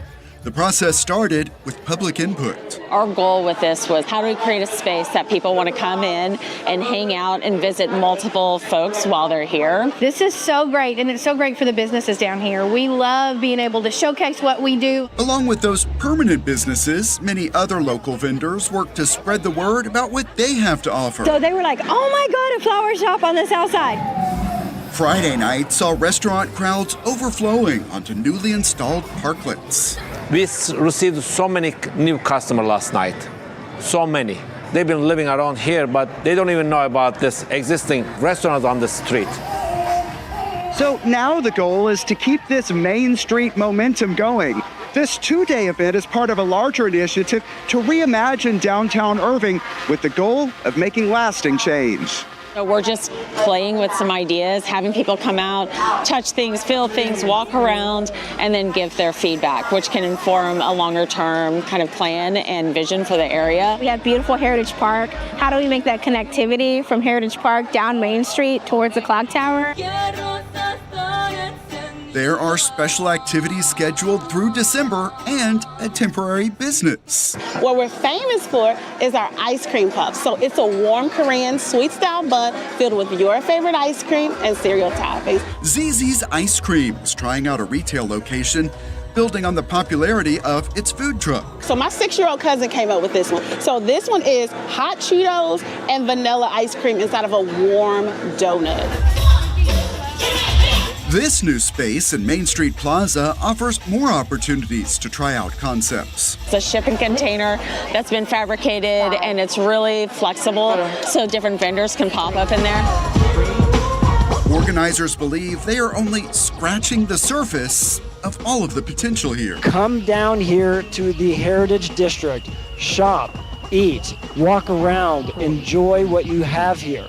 Because the way we can help our businesses is by patronizing them. And they believe these activities may be some of the building blocks for success in downtown Irving. We love the Heritage District, we love Irving, and we are here to make everything better downtown. And there are events every week, and the next big event on Main Street is a Halloween celebration. Learn how to do Michael Jackson's Thriller dance at 6:45 p.m. The movie Hocus Pocus will show at 8. And throughout the night, people can enjoy vendor markets as well as food and drinks available for purchase. And yes, there will be plenty of candy. Find out about all of the ongoing events at irvingtx.gov/experience-main-st. Inside some buildings you may drive by every day, products you use are made. From corn chips to roof shingles and a lot in between, there is major manufacturing activity right here in Irving. Leaders mark National Manufacturing Week by going behind closed doors to see some of the work that's happening. We went along on one of their visits. The front area is all of our production design, creative design. From the front bullpen to back of house. This is our production floor just for screen printing. To small production areas. If you guys like to show how it's made. And everything in between. I'm a giant shark nerd, so there's shark stuff everywhere. These business leaders are getting an all-access look inside Pinpoint Merchandising in Irving. We're one of the more sought-after partners for designing, manufacturing, importing custom apparel and accessories globally. The visit comes as the Irving Economic Development Partnership marks National Manufacturing Week. It's really an inaugural opportunity for us to highlight the manufacturing that's taking place right here at home in Irving. There are so many diverse and neat companies in Irving that do things that you interact with every day.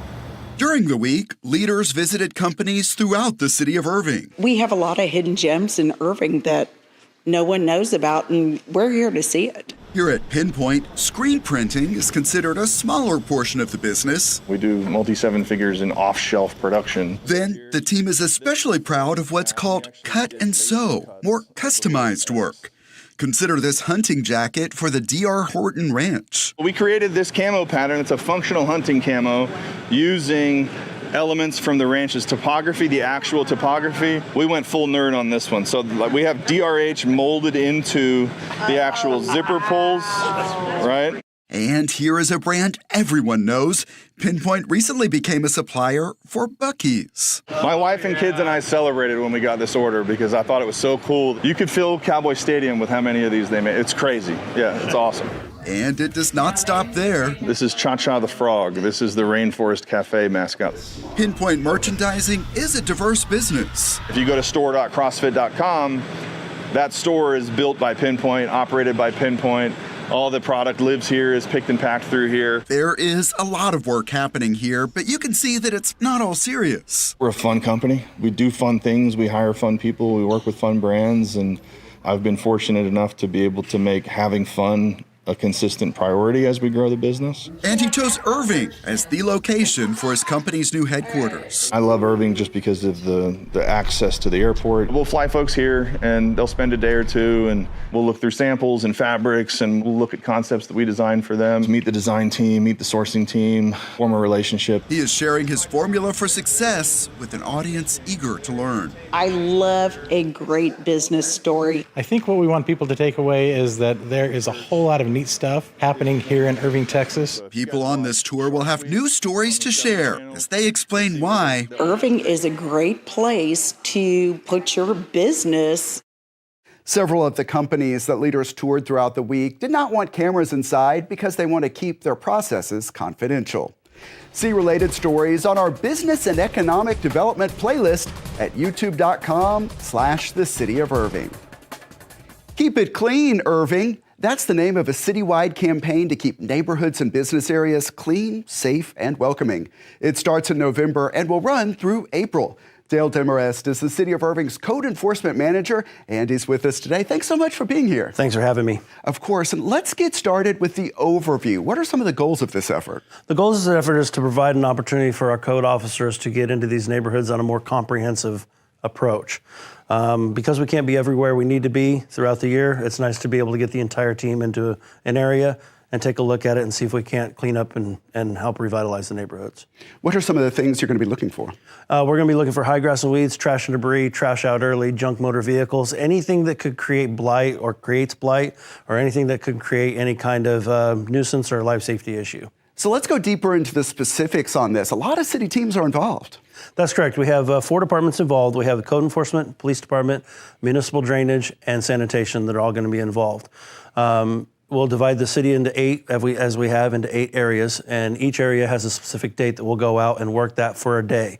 Our team of inspectors will go out and work the entire area all in one day to find as much as we can find as far as violations that exist. And the city website has the dates of when officers will be in any specific zone, correct? That is correct. It's on the website, and it's available to look at right now.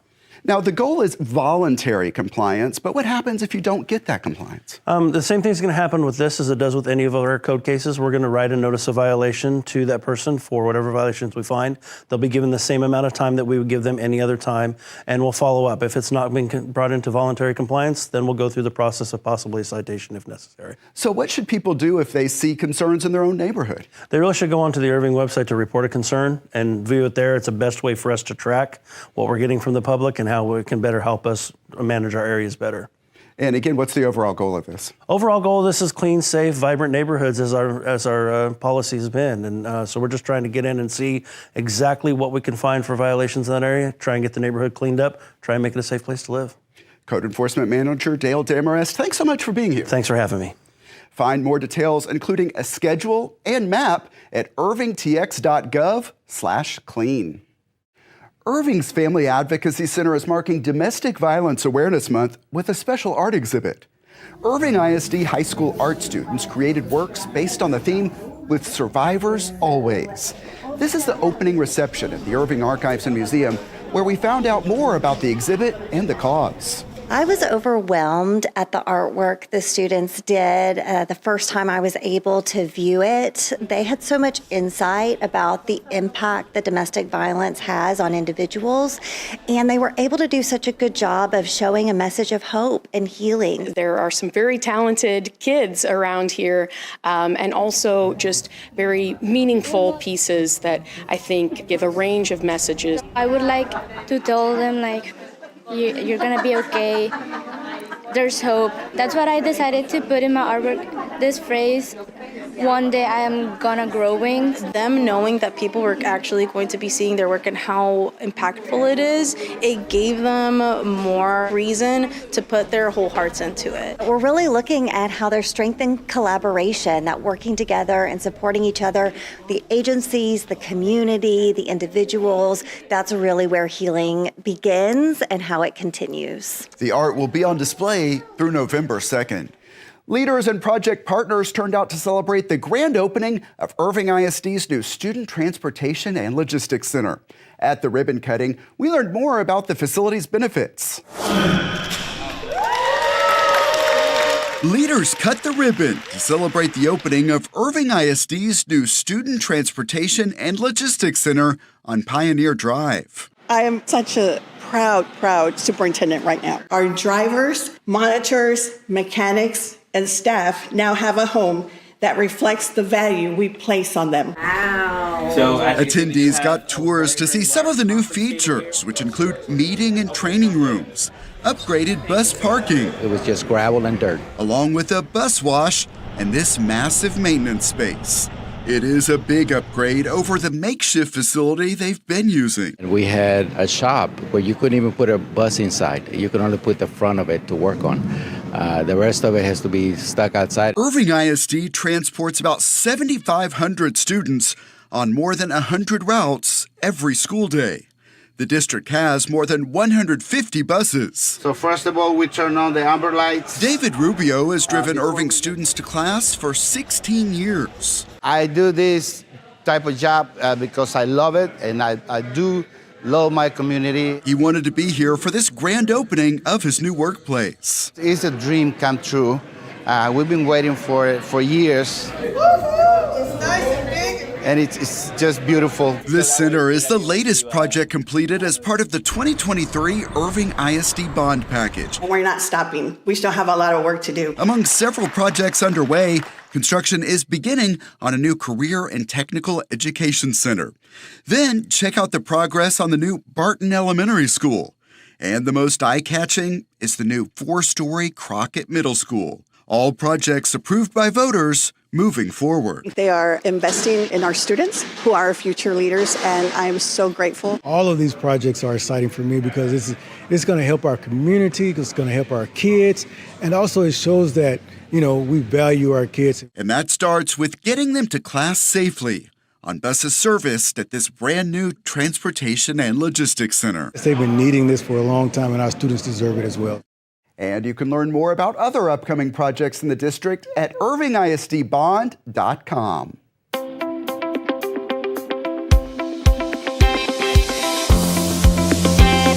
Welcome to ICTN's Pets of the Week. Normally you see Egan Dobson with me, but Chestnut, you can see, wanted to take over the scene, so we're giving him a little bit of a moment in the spotlight while I get some kisses from Chestnut. But to find out his full story, let's use some seasonal magic to bring in Egan. So a real welcome to Egan Dobson now. And Chestnut, so much personality and so much love to give. So silly, such a sweetheart. Obviously, huge cuddle bug, loves to give little kisses.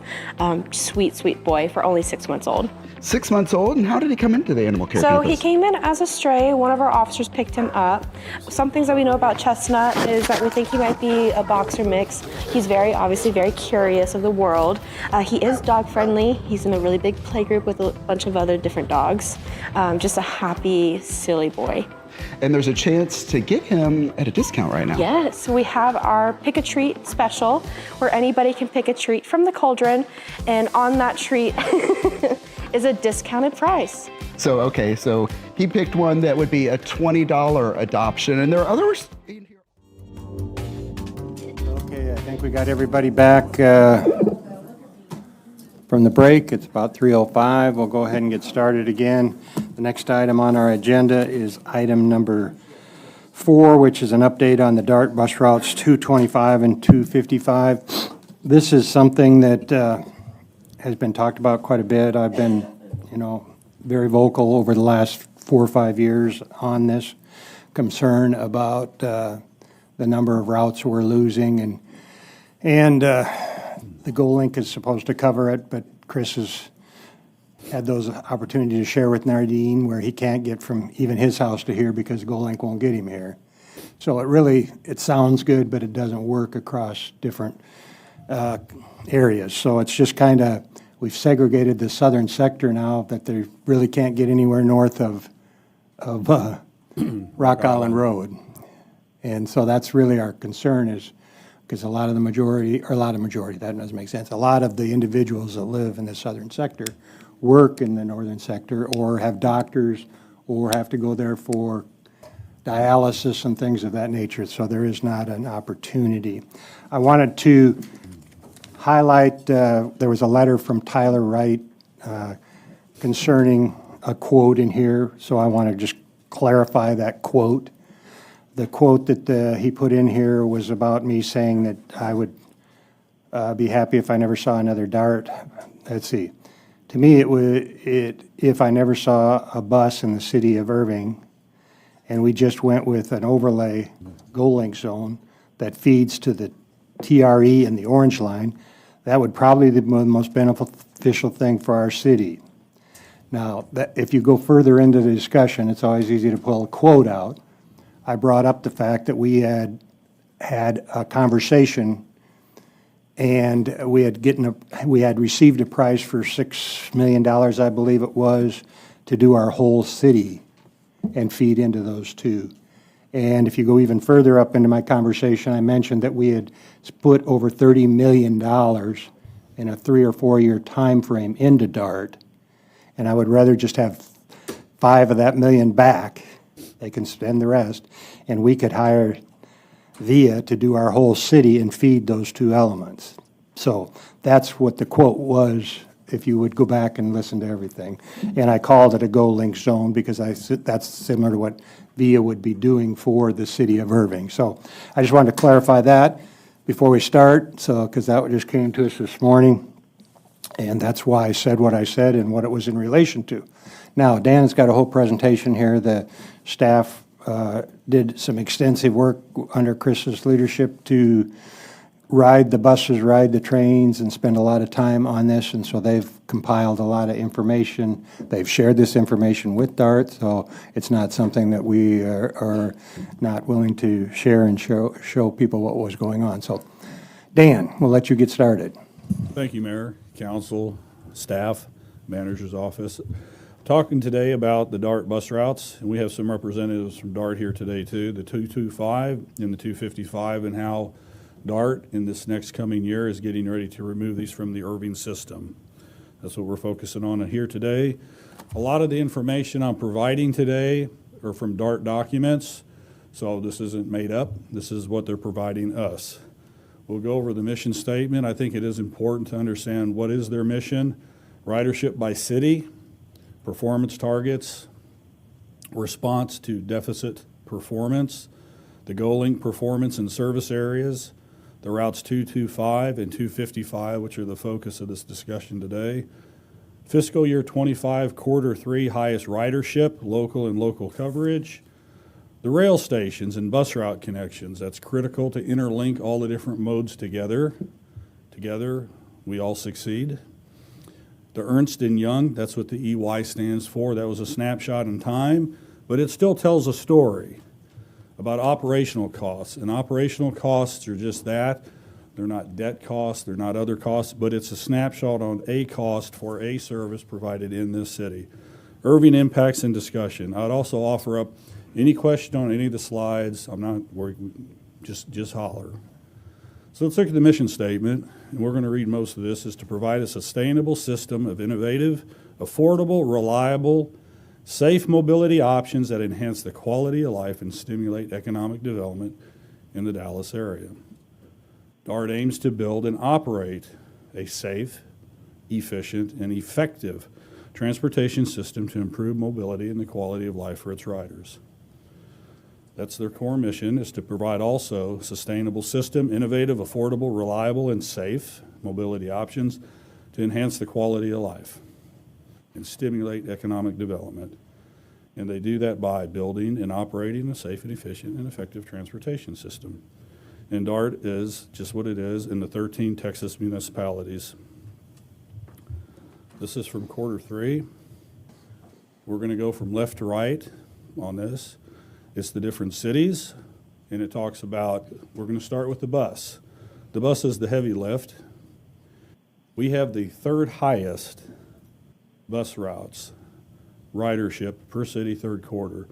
Dallas has got a little over about 5.4 million. Irving's highlighted there at 310,000. Next would be Richardson, and so on and so forth. Trying to illustrate, we have 7 routes in Irving. 7 routes are being utilized in Irving. People are on them. We're the 3rd highest, 2nd highest. The LRT, that's the light rail transit. That's the train.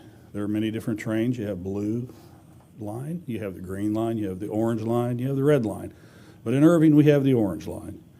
It's interesting, we're the 2nd highest ridership by city at 244,000, with Dallas 10 times larger. It's interesting, Plano, which has the red line, and the orange line also goes up into Plano too. So I'm unclear on if things are counted twice, but we're going to say it's within the city because it says ridership by city. The Plano's is just short of us by a little over 10,000 for the 3rd quarter, when indeed it parallels 75, one of the busiest corridors in all of Dallas-Fort Worth. So that's interesting. The Trinity Railway Express, Dallas is showing in third quarter, 137,000, and we have 45,000. It's interesting. We have 2 stations. Dallas has 3. We do not have a streetcar microtransit, which would be the VIA or the GoLink zones. We're the second highest at 101,000. Dallas has about 200,000. And then paratransit is at 12,000 for a total of 715,000. When you look at the accumulation of all the different ridership totals, dark numbers, Dallas has about 75% of the entire ridership of the entire system. So they're consuming 75% of the assets in utilization. David. Dan, just real quick on these numbers. Is this annualized data? Is this one quarter? Is this Quarter 3 of this year? This is the third quarter? Yes, sir. Okay, because a lot of the slides I saw from DART just aren't labeled where I received this from their third quarter. Okay. So this is, yes, sir. So it's not annualized, if that's your question. So we have 310,557 not individual riders, but people who got on a bus and got off, or? Right. That's a good question. Is it individualized, or did one rider take more than one trip on that? So it's not, I cannot tell you with the data given here that it's 310 unique riders. It could be 250,000 riders, but they take multiple trips on that line or on the different bus lines. For instance, the 229 route has about 125 stops if you go from the Heritage Station into Valley Ranch and back. So if they took that from the Heritage Station, went to Valley Ranch, went to shop at Sam's and Walmart, and came back down, that's more than one ride. It's one unique rider on the system, but it counts for more than one trip. Like when you take an airplane, if you were to go from Dallas, and let's say you want to go Dallas to Houston, but you got to stop, let's say, at Austin first, that's considered 2 trips, but you're one unique rider with 2 trips. So airlines break it out the same way. But I do not have that granular number. Okay. Performance targets. Each route of service is compared to performance with other routes of the same type. If the performance is less than 75% of the average, or service trips 133% above the subsidy provider, the service is deficient. I don't have any information on how our lines, the 225 or the 255, they're certainly looking to remove those next year. How did it perform against others in the system? How do we know ours are the worst? I don't know. We're just believing because that's what we're told. If all applicable measures are deficient, the route fails to meet the targets. The deficient performers for Q3 would include 7 bus routes out of the whole system. 2 are in Irving, 3 shuttle routes, and 3 GoLink zones. So let's talk about a response to deficient performance. They have 2 years to establish a rider base through adjustments, changes that may happen within that period. Routes that fail to meet the performance guidelines are subject to review and follow-up actions that may include targeted marketing, service frequency changes, 20 minutes, 40 minutes, hour. In all honesty, too, when you're dealing with a bus system, a transit system, the buses and trains are all pulsing. You don't want to get the bus, 30 minutes before the train. You want to try to get them as close as possible. So it's really quite the dance. Service periods, service day adjustments, you may run at a different time in the morning, have a 20-minute headway, but in the afternoon have a 40-minute or a 1-hour headway. Hey, Dan. Sir? So the 2-year period, how long, the 255, I think it was, how long was it in? I have that in the following slide, Councilman. And okay. It's a little over a year, about a year and a quarter. Rescheduling, eliminating non-productive route segments, that could be rerouting, consolidating 2 routes or consolidating together, replacement with the GoLink service, and you can always just eliminate the route. So if any of the above are not met. So let's talk about ridership by mode. Mode is the different way you ride. The blue is the bus, like we mentioned earlier. Bus is the heavy lift here, about 311,000. LRT, that's the light rail, 245,000. The TRE, with my eyes, it looks like 26, but your eyes may see it as 16, but I'm gonna say 26, I'm gonna go nice. The Go Link is 101,000, and paratransit is 12. This is Irving, these are Irving numbers. Dan, I think this slide really tells me a lot, because you go back to 2020 and you look at where the blue line was at that time, and then you look where the blue line is today. Yes, Mayor. So look, you have less bus ridership today than you had. I would contend if you went back to 2010, it'd even be more disappointing. That's, I believe, when the ridership was at its peak. And But I think, and this has been, the discussion that I've had, the challenge you have is that with a large board, you can say something, but that's year one. So unless you have a contingency, you really can't address these. So several of us were on the finance committee 5-6 years ago, and we started to try to look at these things, and all of us were removed from the finance committee. So, I mean, it's a whole different scenario here, because if you look, the amount of money that Irving is putting in from 2020 to now is probably $35-40 million more into the system.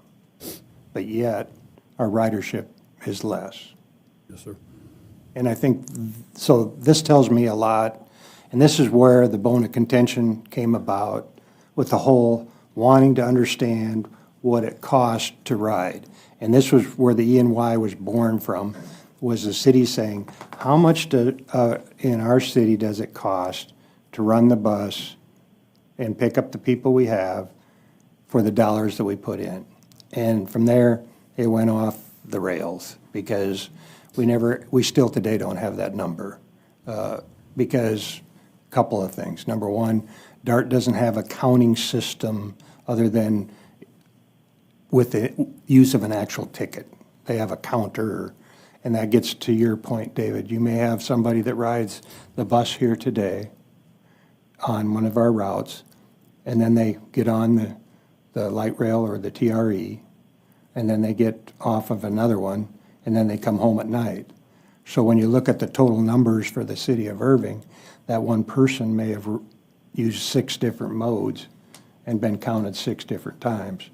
Could have been on the bus, to the train, to the other, back to the train, back to the bus. So you don't know, even if you have a return on these, there's no real, and that's what we were trying to get at. It wasn't, and that's been the challenge. And so I'm just going to be completely honest on why we've got ourselves into the situation we've got ourselves in today, is because we can't get real answers, and we're continuing to spend more dollars. And that's, and again, I've never said that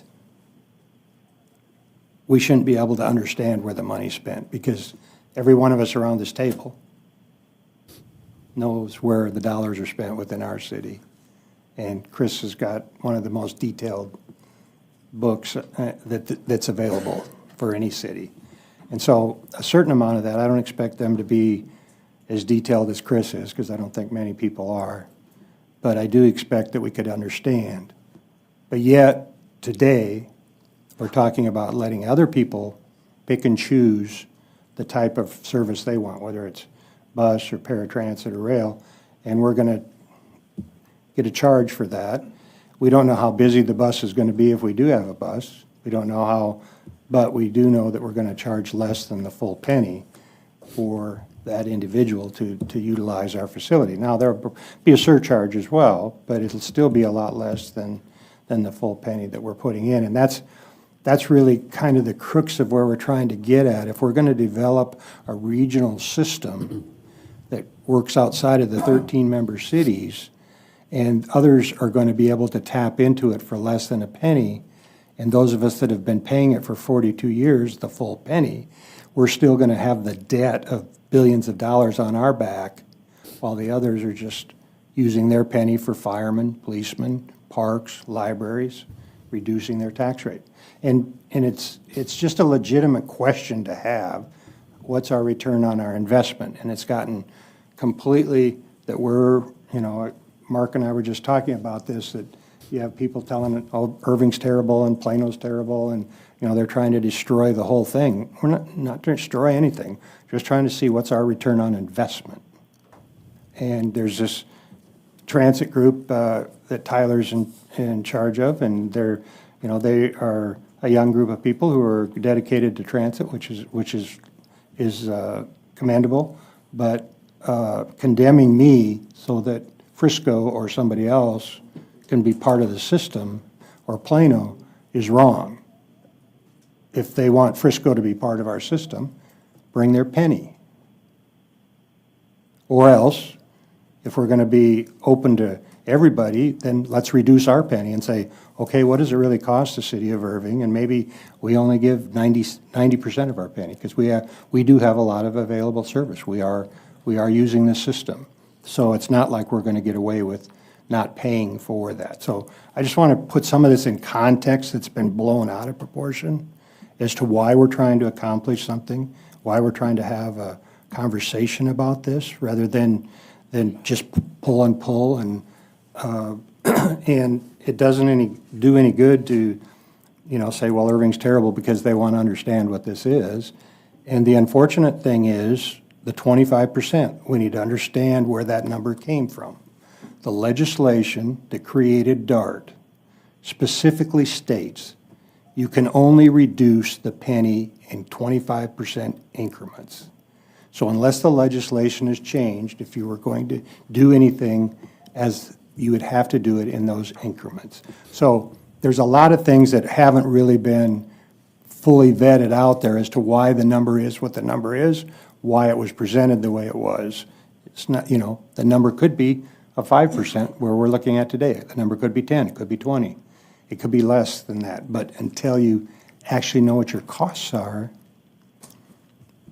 you can't reach that number. So, Dan, thank you for this slide. It gives us a good perspective of the fact that we still do not have the ridership that we had in 2020. Yes, sir. After tens of millions of dollars. Okay, I'll continue. Thank you, Mayor. This is the Go link here. We're going to talk a little bit. It was redesigned, expanded in June of '24. The Irving ridership has done very good in that. These are the average wait times that they have, and this is the number of people, production per hour, that they have for that. So the Go link is doing well in Irving. Mayor, can we go back one slide? So three people per hour is what we're. Yes, sir. Well, Dan, this is where I have a problem with the numbers. It's 19.7 people per hour, and you multiply that out by a quarter, and that's 43,000 riders, and then I see 100,000 at the top, and I just can't get my head around any of the numbers that I'm seeing on these slides as far as passengers. Is what our goal is, to take care of our citizens and our passengers. And I see 100,000, and then if you just do the math on the per hour rides quarterly, it's 43,000. I would offer up that there may be an element in the slide that DART did not put in there, and that would be the number of vehicles available in these different zones. I don't know that this is a singular vehicle. It is 8. I don't know that, for instance, Cypress Waters, they say 5 per hour. If they had 2 or 3 cars, would each car be carrying 5? But these are just the issues I have with the numbers of, right. We need to take care of our citizens of getting to and from on a public transportation. We really have to know the numbers of who's riding.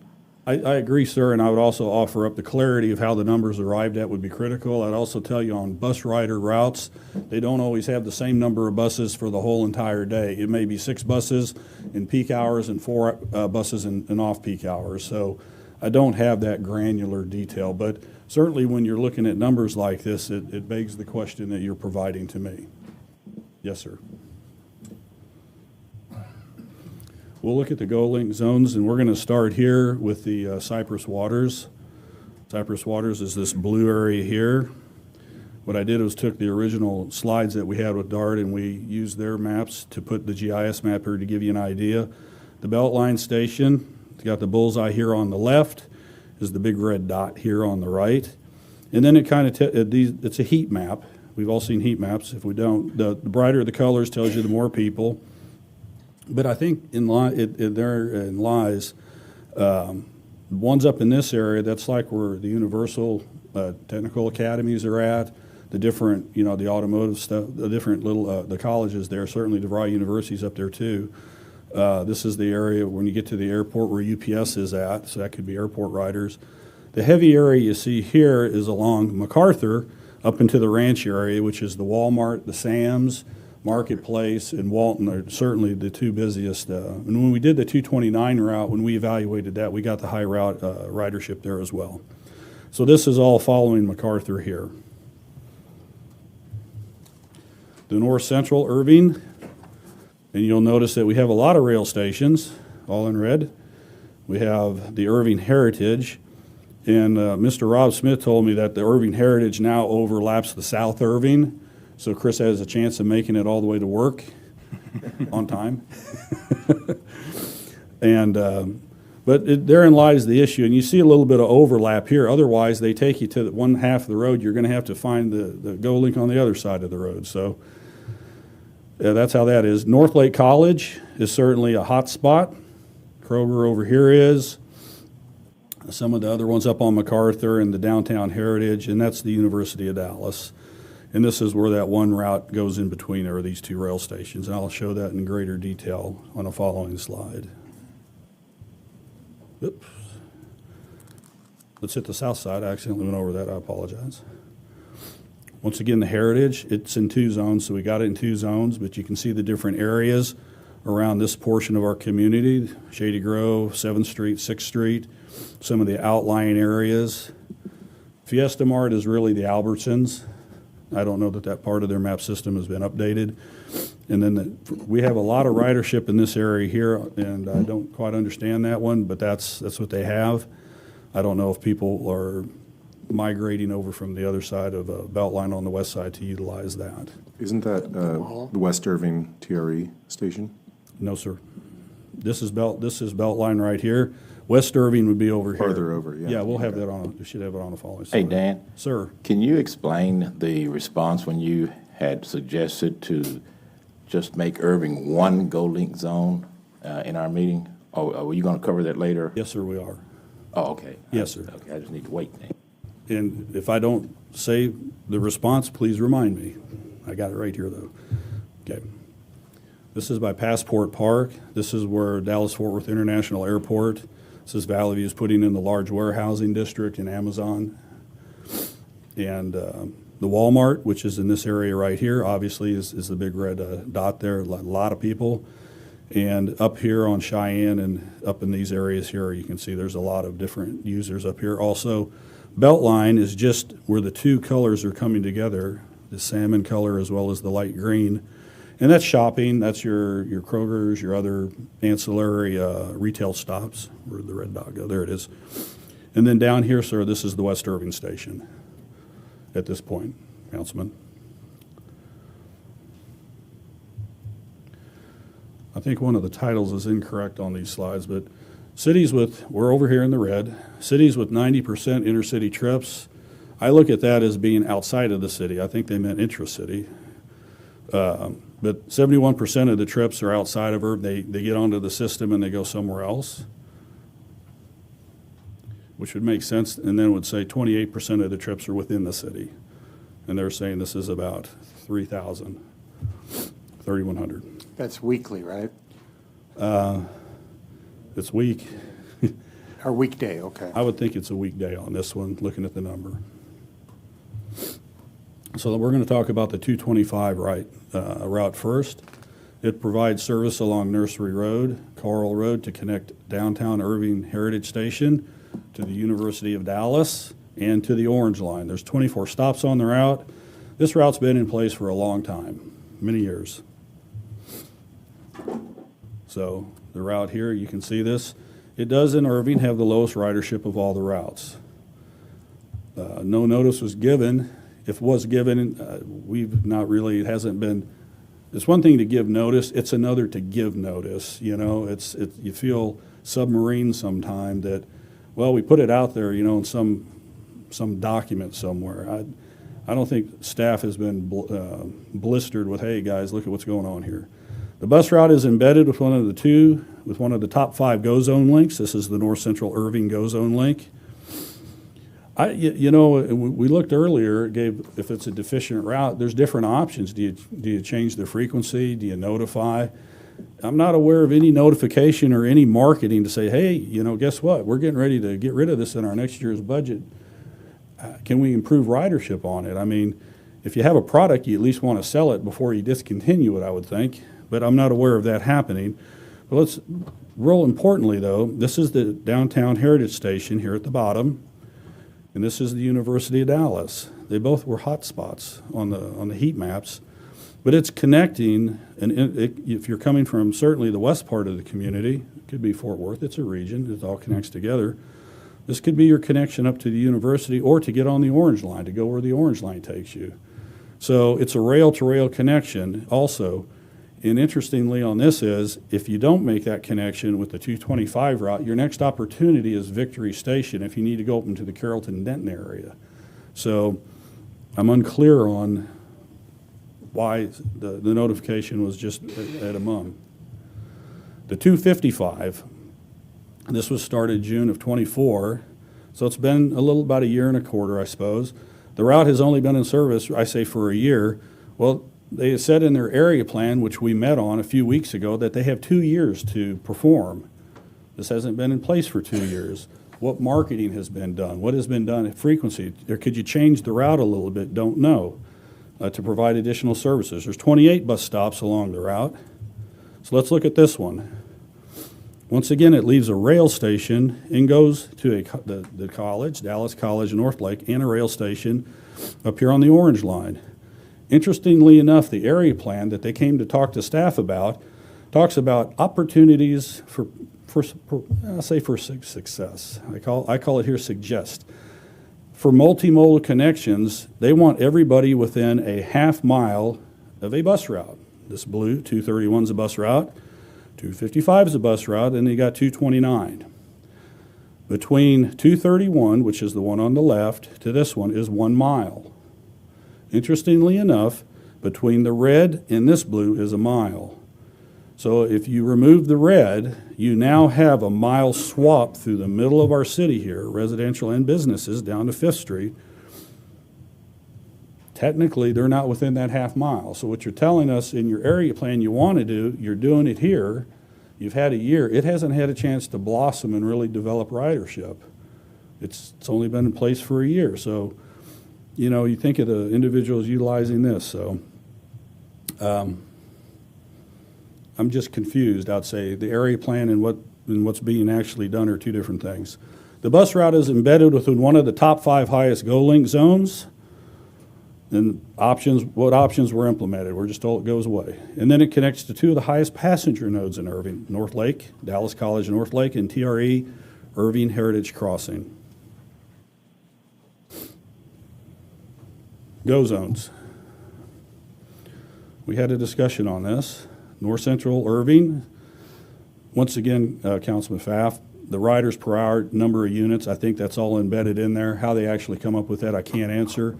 I'm certainly focusing on the green numbers to the left of the red dot. North Central Irving, 635, that's right here. Cypress Waters, 338, weekday ridership. And Passport Park, 305. One of the questions we did ask, thank you, Councilman Webb, was we have 3 GO-Link zones, but you had the inland port down here, which is the size of Irving. Why couldn't that be right here and be one GO zone for the entire city? There was no response given after the question was asked. The response was, well, we're reevaluating the configuration of this one. Well, it's not all in the DART zone to begin with, but if you did a GO zone there and that's the busiest of them all, wow, it'd been nice if we could have had it up here. Hey, Dan. Sir. Well, actually, he did respond. And what he's talking about, what I'm talking about is Dan, Al, and myself, we had a meeting on the last last week. Thursday, yeah, right before RTC. And their response was it would be too expensive to do that because it would require the vehicles to drive longer distances. because they want the vehicles to drive like no more than like 3.5 miles or 3 miles, which is why you got these zones. So it comes down to money for DART more than anything. Absolutely. You're absolutely correct. Thank you for reminding me. High ridership. These are local coverage bus routes. We got the 230, which basically is Dallas, Fort Worth Airport to Dallas. Also in this area here, the 2 Connect, the green one, which is the 229, that's where the Irving Heritage TRE station's at. But that's interesting. So there's a commuting to the Amazon and to other airport-related uses. And then you have this, the 229 here. That's highest ridership of local coverage. I'm assuming when they put that out and publish that, that's for the entire system. So this was a bit perplexing to me, and the report had changed since it was originally put into y'all's packet. But if you remember in an earlier slide, and I'm going to go back to it, slide 4, if you're looking on there, Irving in the light rail was the second highest with 244,000. I don't know what limits they're using for the orange line on that, so I'm a bit, I'm just telling you what they're putting out here. But when you go back to the other slide, they say as a ridership per hour, it's the lowest. And it's confusing to me because when the orange line got built, all this study showed it would be the highest of all the routes. Going to the airport, the largest employer in the region, going to the airport which generates not just the most economic impact in the whole North Texas region, but also jobs, people, and all sorts of good things. We're glad for the airport. So this one's confusing. And now that you're going to get the silver line, it may get cannibalized more. Don't know. So it'd be nice to know what the limits were that they're looking at for this slide.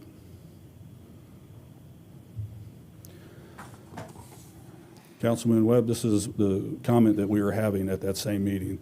In green here represents the light rail and TRE, which would be commuter rail station here in the city of Irving. You have the Beltline Station, North Lake College, the Hidden Ridge Station, the Irving Convention Center Station, Las Colinas Urban Center, the University of Dallas, Orange Line, Heritage, and the TRE West. Red is going to indicate stations with no connection to a bus route. There's 1, there's 2, there's 3, there's 4. And when they get rid of Route 225, we have 5. 5 of 8. Do you consider GoLink a connection to a bus route? I don't know. I think of a bus line. So the question was asked to the CEO. I asked her directly, how many stations in the system, the whole system, rail stations, both TRE or light rail, do not have a bus feeder to them? Wasn't real fast, and I understand it's a pretty granular question, didn't have an answer, but Rob said maybe 5 at the most. That's it. Well, that's us. So I guess no one else has this issue. But when you think about all the effort that went in to the orange line and to get these stations, and now we're not fully utilizing the stations, I don't understand. I would think that you would focus a lot more on this, especially Beltline, because you could go up to Freeport, where the universities are up there. So this is the Ernst Young study. As they say, it's a snapshot in time. Well, the time is now. So let's look at it. They're saying bus operational costs. This isn't inclusive. There's other costs, but whatever cost Ernst & Young had, this is what they showed. Irving spending 15.1 operational costs annual. Buses are 304 million. Light rail, Irving's contribution is 16 million, and that's 189. So if you just do very basic math, granted, different routes have different lengths, different frequencies, different vehicles. The bus, let's keep the math simple, 7 routes, You take the 15.1, divide it by 7, it's 2.1 million, almost 2.2 million per route. We're losing 2. Six light rail stations, that's the orange line. That's the 16 here, 2.7 million per station. That's the operational cost. Dan, if I may, if you could go back to that.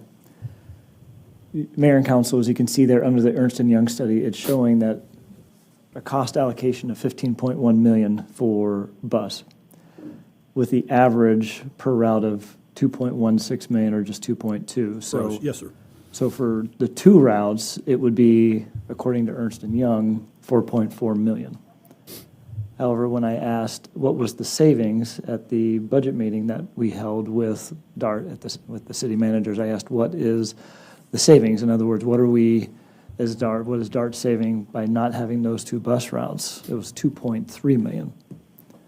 So I'm not quite connecting the Ernst & Young numbers of 2.16 million per route versus a savings of 2.3. So is the Ernst & Young study of a cost allocation higher, or is DART not high enough in its savings? I don't know. And I think there's just some confusion between the numbers there. Yes, sir. And there's a lot of conversations about, with the DART board, about donor cities versus donee cities. Well, if the cost per route's only 1.15 million on average, if it's a 2.3 million savings by not having those routes and expense savings, does that mean there's $7 million there in the Ernst & Young study that is a cost allocation over to Irving that isn't there? And is that going to be similar circumstances to any of the other modes of transportation that were studied? And it's difficult because we don't have any backup on any of these. Commuter rail, 34.8 million operational costs. That's operation. Like I said, there's other costs involved in there too, maintenance, debt, and issuance and all that. I find this interesting because for some reason, and I say that quite candidly, 17.6 million is the Irving responsibility and Dallas is 17.1. Yet Dallas has 3 stations and we have 2. But one of which they don't even put a bus route to. So if Irving has 2 TRE rails stations at 8.8 million, we're just cutting the baby in half. We're Solomon here. We have an $8.8 million investment annually with operational costs that we're not putting a bus to. We're not getting maximum out of our investment. So here's the Irving impacts. Bus routes were reduced from 7 to 5. That's a 29% reduction in fixed route services, $4.3 million reduction in operational costs. I'm just going straight down. Again, that is different than what DART had mentioned. Right, and I guess if DART says the number is lower than that, then they can provide it, the backup on how they got to it. I'm sure they're going to have to go to GoLink. Can GoLink handle it? Don't know. The rail station with bus access from 4 to 3, or a total of 3 of 8 stations, 38% of our system, light rail stations, all stations have bus access. 38%. 10.7 million operational costs without full utilization of a station with bus transfers. North Irving GoLink services will have additional demand that must be increased to accommodate riders. If they've got to go to the rail, there's only a few shots, and can they get there in time? Don't know. Note, the North Central Irving GoLink is the second busiest GoLink zone in the DART service area. And the numbers I have on the very last bullet slide have been refined by our budget team, and they're higher. I believe they're 8 million higher, if you want to respond to that. Yes, sir. Thanks, Dan. The amount of dollars, as we understand, that went to DART from the Irving area for fiscal year 25 was right about 120 million. So all things being equal, that could go up for fiscal year 26. We'll all have to see how those numbers play out. But the base right now is about 120 million. Al? Dan, as you remember, some of our questions that we started to end up with. One of them, we still haven't had, or at least we haven't seen the full map of the full number one DART system. And I'm going to guarantee you they have a 10-year map that I would think where they would like to go, like places up in, beyond Frisco, beyond Prosper, and places like that. I mean, they're looking at, because that's how they do a mission creep to get more federal funding, period. Okay, so, but when I look at what we put in, and 110 now going up to what, 117? 120 this year. These numbers are low. Okay, well. Yes, sir. That's even worse. Yes, sir. And then you take a look at what the numbers they're giving us. I mean, it doesn't compute. I don't care how you cut it. So anyway, I'm just, we've had this discussion when you and I and Dennis were together with them, and I remember Rob looking a little sheepish when we started asking him these kind of questions. So anyway, keep going, please. Okay, well, I think we're pretty much at the end here. But so some of the Irving statistics here is it's third highest ridership by City for Light Rail, which was in that slide on page 4. Highest ridership locations are all at the rail stations. The one infrastructure element we keep cutting back on. Again, we have 2 of the 5 highest bus ridership routes. This is according to their information, and Irving has 3 of the 5 highest ridership in GoLink. So I think Irving's demonstrating it would like the service. It just wants, you got to get on it. So I don't know what we're doing to increase ridership. I don't know what we're doing to sell the product. That's all I have, sir. Dan, I think that, and again, I'm trying to say this without sounding like I'm frustrated. But the challenge you run into is how do we get DART to focus on ridership? Because even in the goals, I mean, Nadine has, it's a contract, everybody knows it, potential $80,000 bonus. There's not one of her goals is to increase ridership. Not one of her goals is to look for outside money. So if we don't have, I mean, yesterday we opened a facility that's garage is on top of the light rail stop. It's just as easy to, you're closer coming out of that light rail stop than you are their garage. And I was checking with their HR people to say, have you had any communication with DART? No, we haven't. And so it's how do we get DART to understand that we've spent hundreds of millions of dollars and it just seems like there's no interaction with our riders. What started this whole discussion for me, and I think Dennis hit on it, is if we have 500 to 1,000 people riding on this system today, and I asked this question and they just said GoLink will take care of it. But I don't know how you can, if you've got 1,000 people are riding, or 500, whatever the number is, how do you know those 500 are going to transition to a GoLink system? And the other problem I've had is, for some reason, there's this belief that everybody has telephones and everybody has the ability to call these things up. And we have a large share of our city, and I don't want to sound negative because, even myself trying to figure this out I'm old, so I don't do as well as I should. But there's a lot of people that would not know how to get on the GoLink. They know they can go to the bus stop and somebody's going to pick them up, but they don't know about how to call or how to schedule and how to do these type of things with the GoLink. And what I was the most concerned about these, and I've said this ever since we started about this, is how are we going to take care of those individuals who do not know how to do anything other than go to a bus stop and get on the bus to go get their, as you've seen, the hot spots along. There were grocery stores.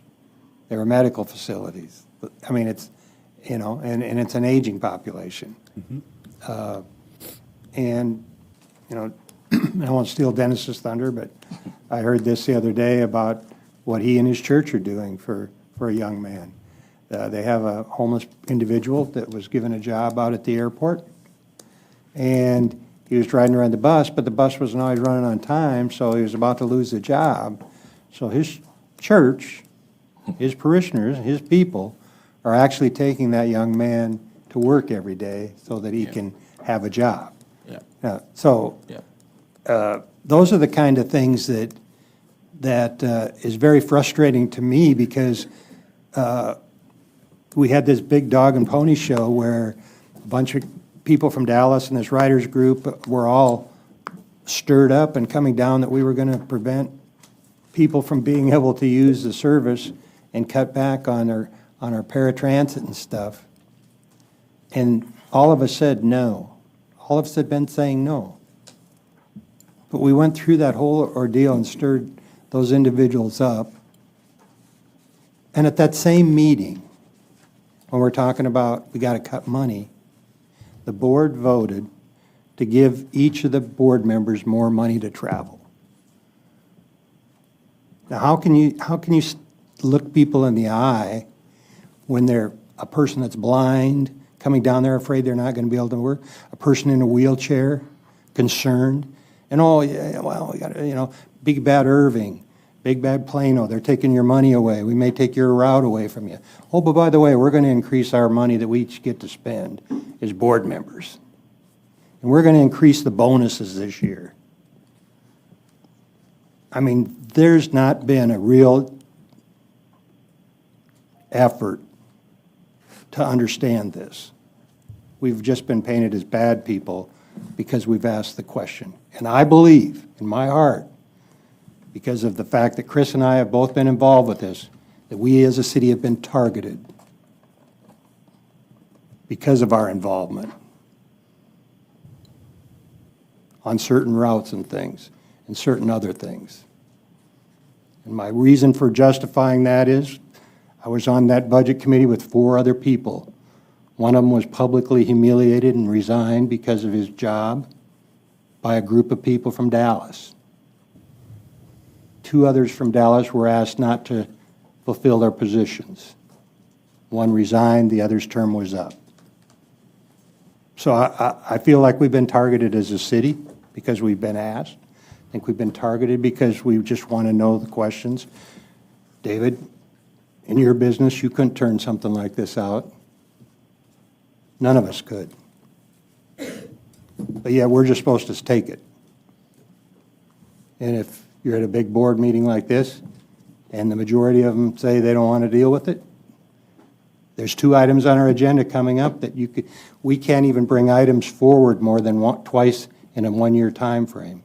So if we want to talk about this, if we bring it to a subcommittee and the subcommittee doesn't turn it forward, and a month later I bring it back to another subcommittee, and they turn it down again, I can't even bring it back up for 2 years, for 1 year to have a discussion. Those are the things that they're doing at the board so that the cities cannot get involved and ask questions. And the only way we've had any type of reaction from them is when we threatened. And I don't like to threaten people. That doesn't accomplish anything.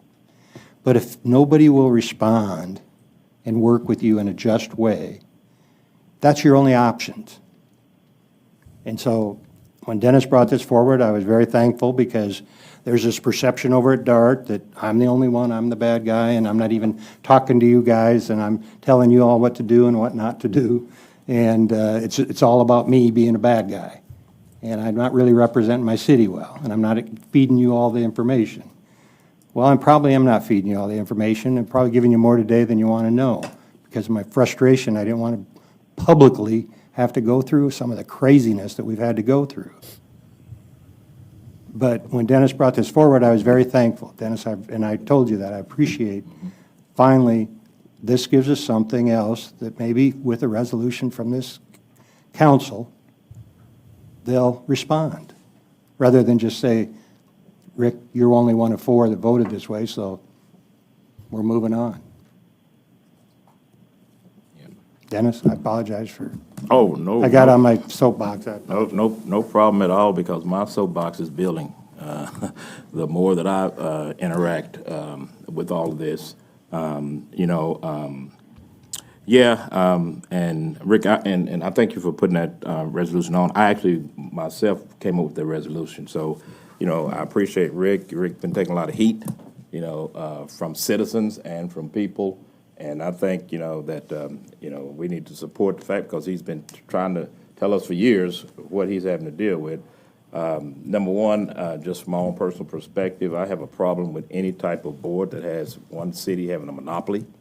That governance model is wrong. It should be changed because, when you're dealing with this kind of money, one of the things that amazed me was as they constantly talked about the ridership and everything, but only 7% of their funding come from ridership. And I'm like, okay, you're making a big deal about ridership, but, your money is coming from cities, but at the end of the day, I came to the conclusion that these two cuts also had to do with budget cuts for DART, for the whole system, because Ms. Lee actually told us that they had to cut their budget, and because they had a bad year. Her exact words, we had a bad year and we opened a silver line. Okay, well, I didn't tell you to build a silver line, but you did that yourself. But like I told her, I said, well, what happens if you have another bad year next year? Are you going to cut some more of our service? She really couldn't answer that question. And that's what concerns me is that if they keep having bad years, then they're going to continue to cut our services. From the meeting, it became very apparent, to me that, that they don't have answers to a lot of questions. I even asked them, because at my church is the Homeless Day Center, and we do pick homeless people up, but there are homeless people that ride that bus from downtown Irving up Shore Road and get off at the stop right there at Finley. That's gone. So I asked her, I said, what's their alternative? She said, GoLink. I said, they don't have cell phones. Okay, what do they do? Well, they can use telephone. Really? I mean, this is the kind of information that we were being fed. They had no answers. But I can tell you what, that eventually their plans is to have this whole city be GoLink. I've never done GoLink, but my question I raised to anybody is, just like the kid at my church. Well, he doesn't live at my church. They live in an apartment complex, but he goes to work every day, same time. So I don't know how GoLink works. Does he schedule a trip every day for the same time? You know how it works. Is that what they do? Yes, sir. Mm-hmm. And you schedule it at the night before? I don't know. And then what's the difference between a bus cost and a GoLink cost? It's something that I'd like to know because I can tell you, I think there's probably going to be an increase in that transportation cost for that one person. And we got people like that are depending on the bus to take them to work every single day. Now you got to have a person to remember, to schedule their ride every single day. And as I told them, I said, in my letter, I understand that you have a system to run, but I also have citizens that I'm looking out for their transportation needs. So, I sit on the Transit 2.0 subcommittee for RTC. And of course, their big vision is to expand transit to these outlying cities. And the thing that concerns me, and Ms. Lee said it at our transportation summit, that she was willing to allow a la carte services to other cities. Now, wait a minute. They don't have to give up their penny, so you're going to allow them a la carte service, but you're going to keep making Irving pay their 1 penny. And that's kind of the mindset at the RTC, too, with this Transit 2.0. So equity is important to me, and I'm going to, look out for as much as I can, which is why, I'm still asking DART, don't cut those routes. Figure out a way to get your funding, and, because it's important to us. The other thing, let me see, I had a couple of notes here.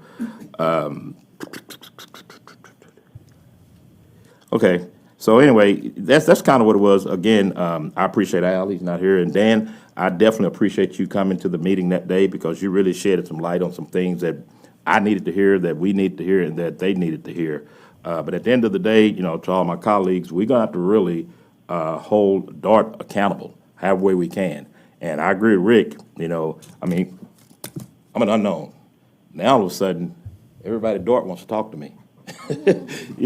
Literally, I mean, from my response to my email, to being asked, hey, do y'all want representatives from DART at your meeting tomorrow? I mean, like, really? I mean, I'm, board president taking my personal cell phone number at a DRMC meeting, say, I'll call you. Now, all of a sudden, simply because, basically, I responded to their email when they told us that they was going to be cutting these routes. So I don't know, how we're going to do this, but we definitely need to make sure that we as a council send a loud message to DART that this is just not Rick that's having a problem with them. It's all of us, and I'll conclude by saying this. I was a little teed off at the beginning of the meeting when the DART Dallas representative who was in the meeting began to blame Rick for the fact that, Irving did not know that these routes were being cut. And I didn't say anything to him then, but I thought that was wrong, and that's exactly what he did. He said, well, Rick knew about this, and I asked him, I said, when did y'all make this decision to, cut these routes? Like, what, a month and a half ago? So at the end of the day, I agree with Rick, I agree with Chris, having had my taste of DART over the last 2-3 months, that's all I'm saying. Okay, well, that's kind of where we are, guys, so we'll kind of see what we come up with and work through it. I'm sure there's representatives here. I'm sure they'll listen to the tape. They'll respond, hopefully accordingly. Chris, thank you for your commitment, and we'll continue to see how we can get some numbers that make sense. Chris?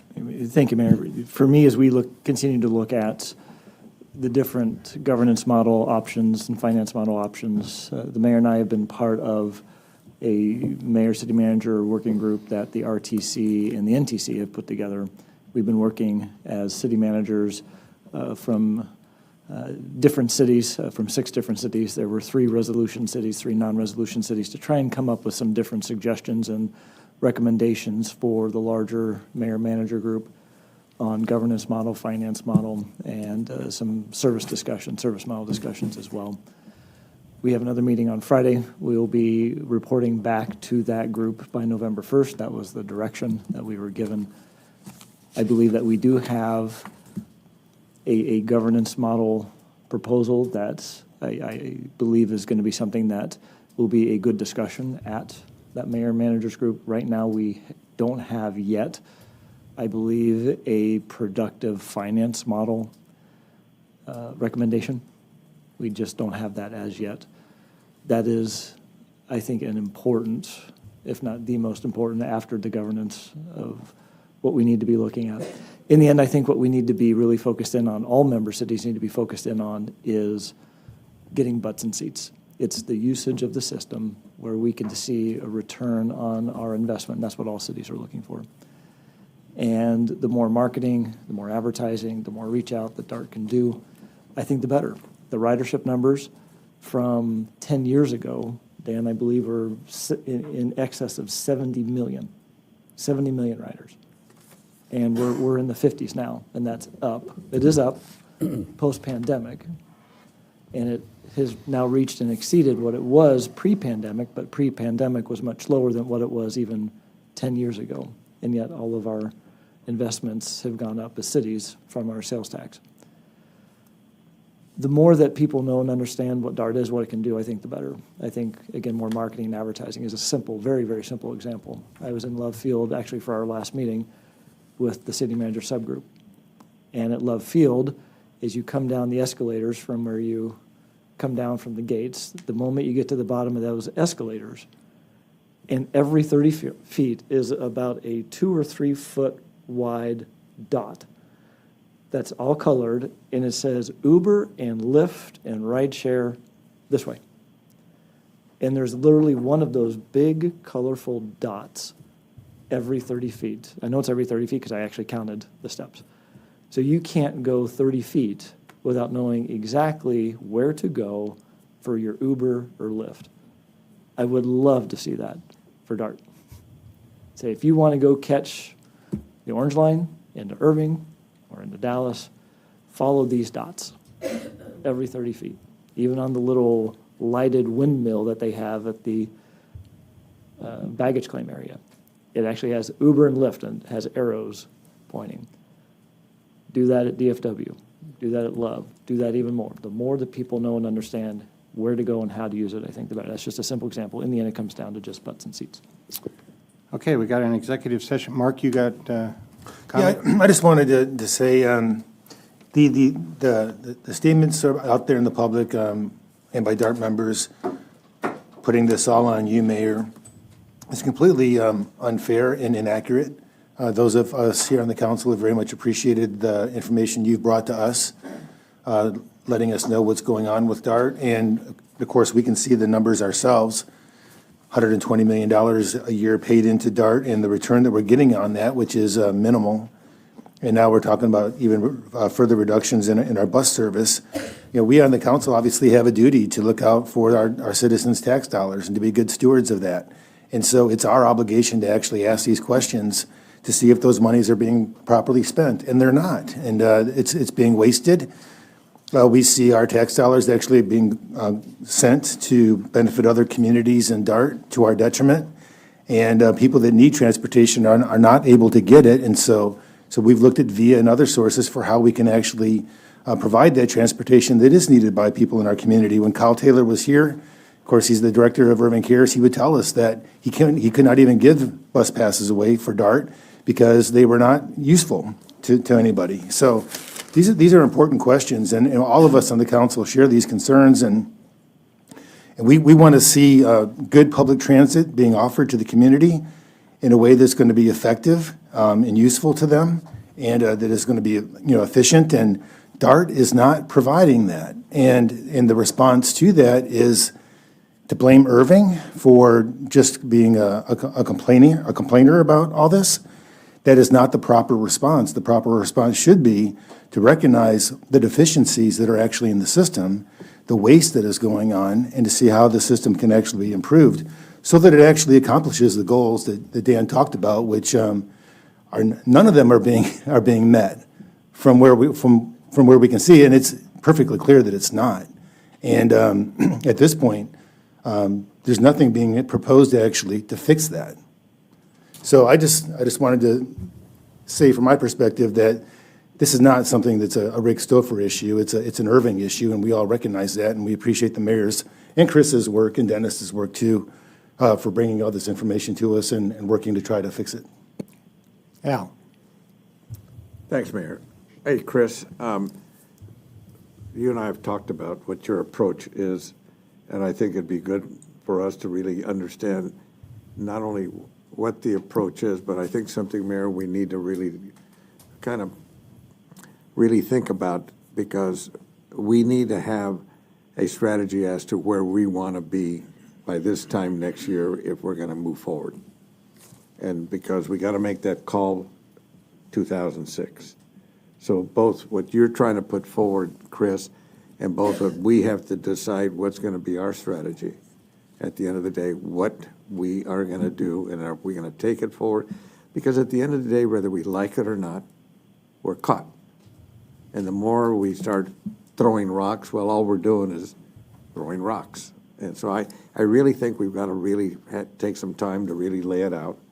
You have your approach that you've been working on with your city managers. Mayor, you've done what is yeoman's work and trying to keep us where we need to be, because we are kind of, again, the whole of the donut. But I really will say to you, no matter how we beat our chest and how much we say, hey, you know, how unfair it is, we're not going to win it. So we got to have a strategy to get to where we want to get. And if the strategy is very simply put, we're going forward, we're prepared to then get out of DART, we need to take it to the vote as we're supposed to do, and so be it. But we got to be really understanding what the implication will be of that vote. Yeah. And what the cost is going to be, because whether we like it or not, we're going to have to put a lot of money up to get out, period. And it's not anything other than I'm trying to take a positive approach to plan ourselves and strategize out of this if we're going to get out. If not, then we've got to figure out, maybe we just let them do the elimination that they're going to play with, and we try to figure out, when we look at our own costs versus what it would take us to get out over 8 years, we may want to start having a subcontract with some, I don't know, GoLink or somebody else like that, and provide it to the people that are our citizens. But where's our strategy? So I'm just reaching out. I really think it's time for us to really get focused on this, because if not, then we ought to quit beating ourselves up. All right, sounds good. We'll go ahead. Kale, you want to read us an executive session? And we'll. Yes, sir. The time is 4:10. The Irving City Council will convene into a closed executive session to receive legal advice pursuant to Open Meetings Act, Section 551.071. And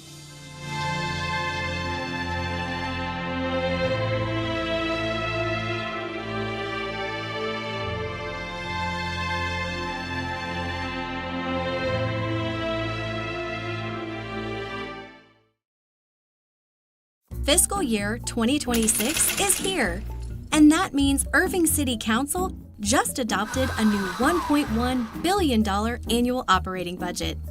Let's take a look at how it's constructed.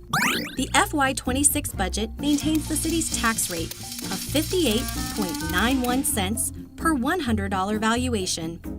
The budget allows the city to deliver exceptional services and promote a high quality of life, and adds a number of key enhancements, like additional police and fire department personnel, street, water, wastewater, and drainage improvements, enhanced library security, park maintenance, and a whole lot more. Now, let's dig a little deeper. Here's a look at how the $1.1 billion budget is divided. As you can see here in blue, the general fund makes up the largest portion, comprising 30% of the total budget. As we take a closer look at the general fund, it's important to note that 70% of general fund expenditures are for salaries and benefits, like police officers and firefighters. In fact, 54% of the general fund goes directly to public safety. Here's a glance at how that's funded. 81% of general fund revenues come from property and sales taxes.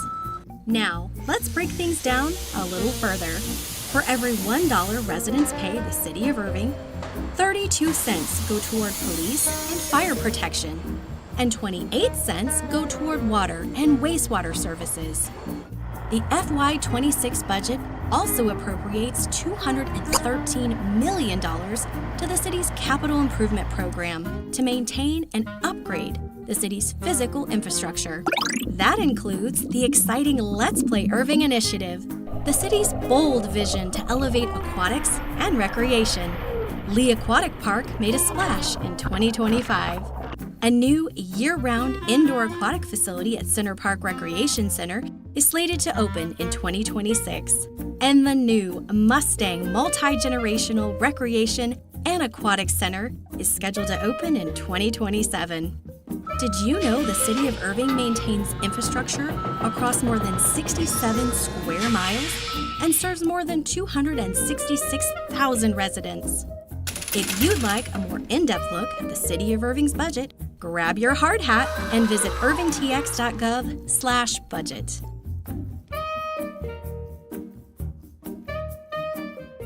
Downtown delights. What do you think? Love it. I see the heart. I see the passion. People turn out to experience Irving's Main Street like never before. See how this event may be the start of something bigger. Transportation Triumph. It's a dream come true. We are inside Irving ISD's new Transportation and Logistics Center and finding out about other big projects on the horizon. Made in Irving. It's good for the city to be out here and kind of get a sense of who we are. Leaders tour companies to get an eye-opening look at some of what is manufactured right here in Irving. And the special event to mark Domestic Violence Awareness Month, now on City Source.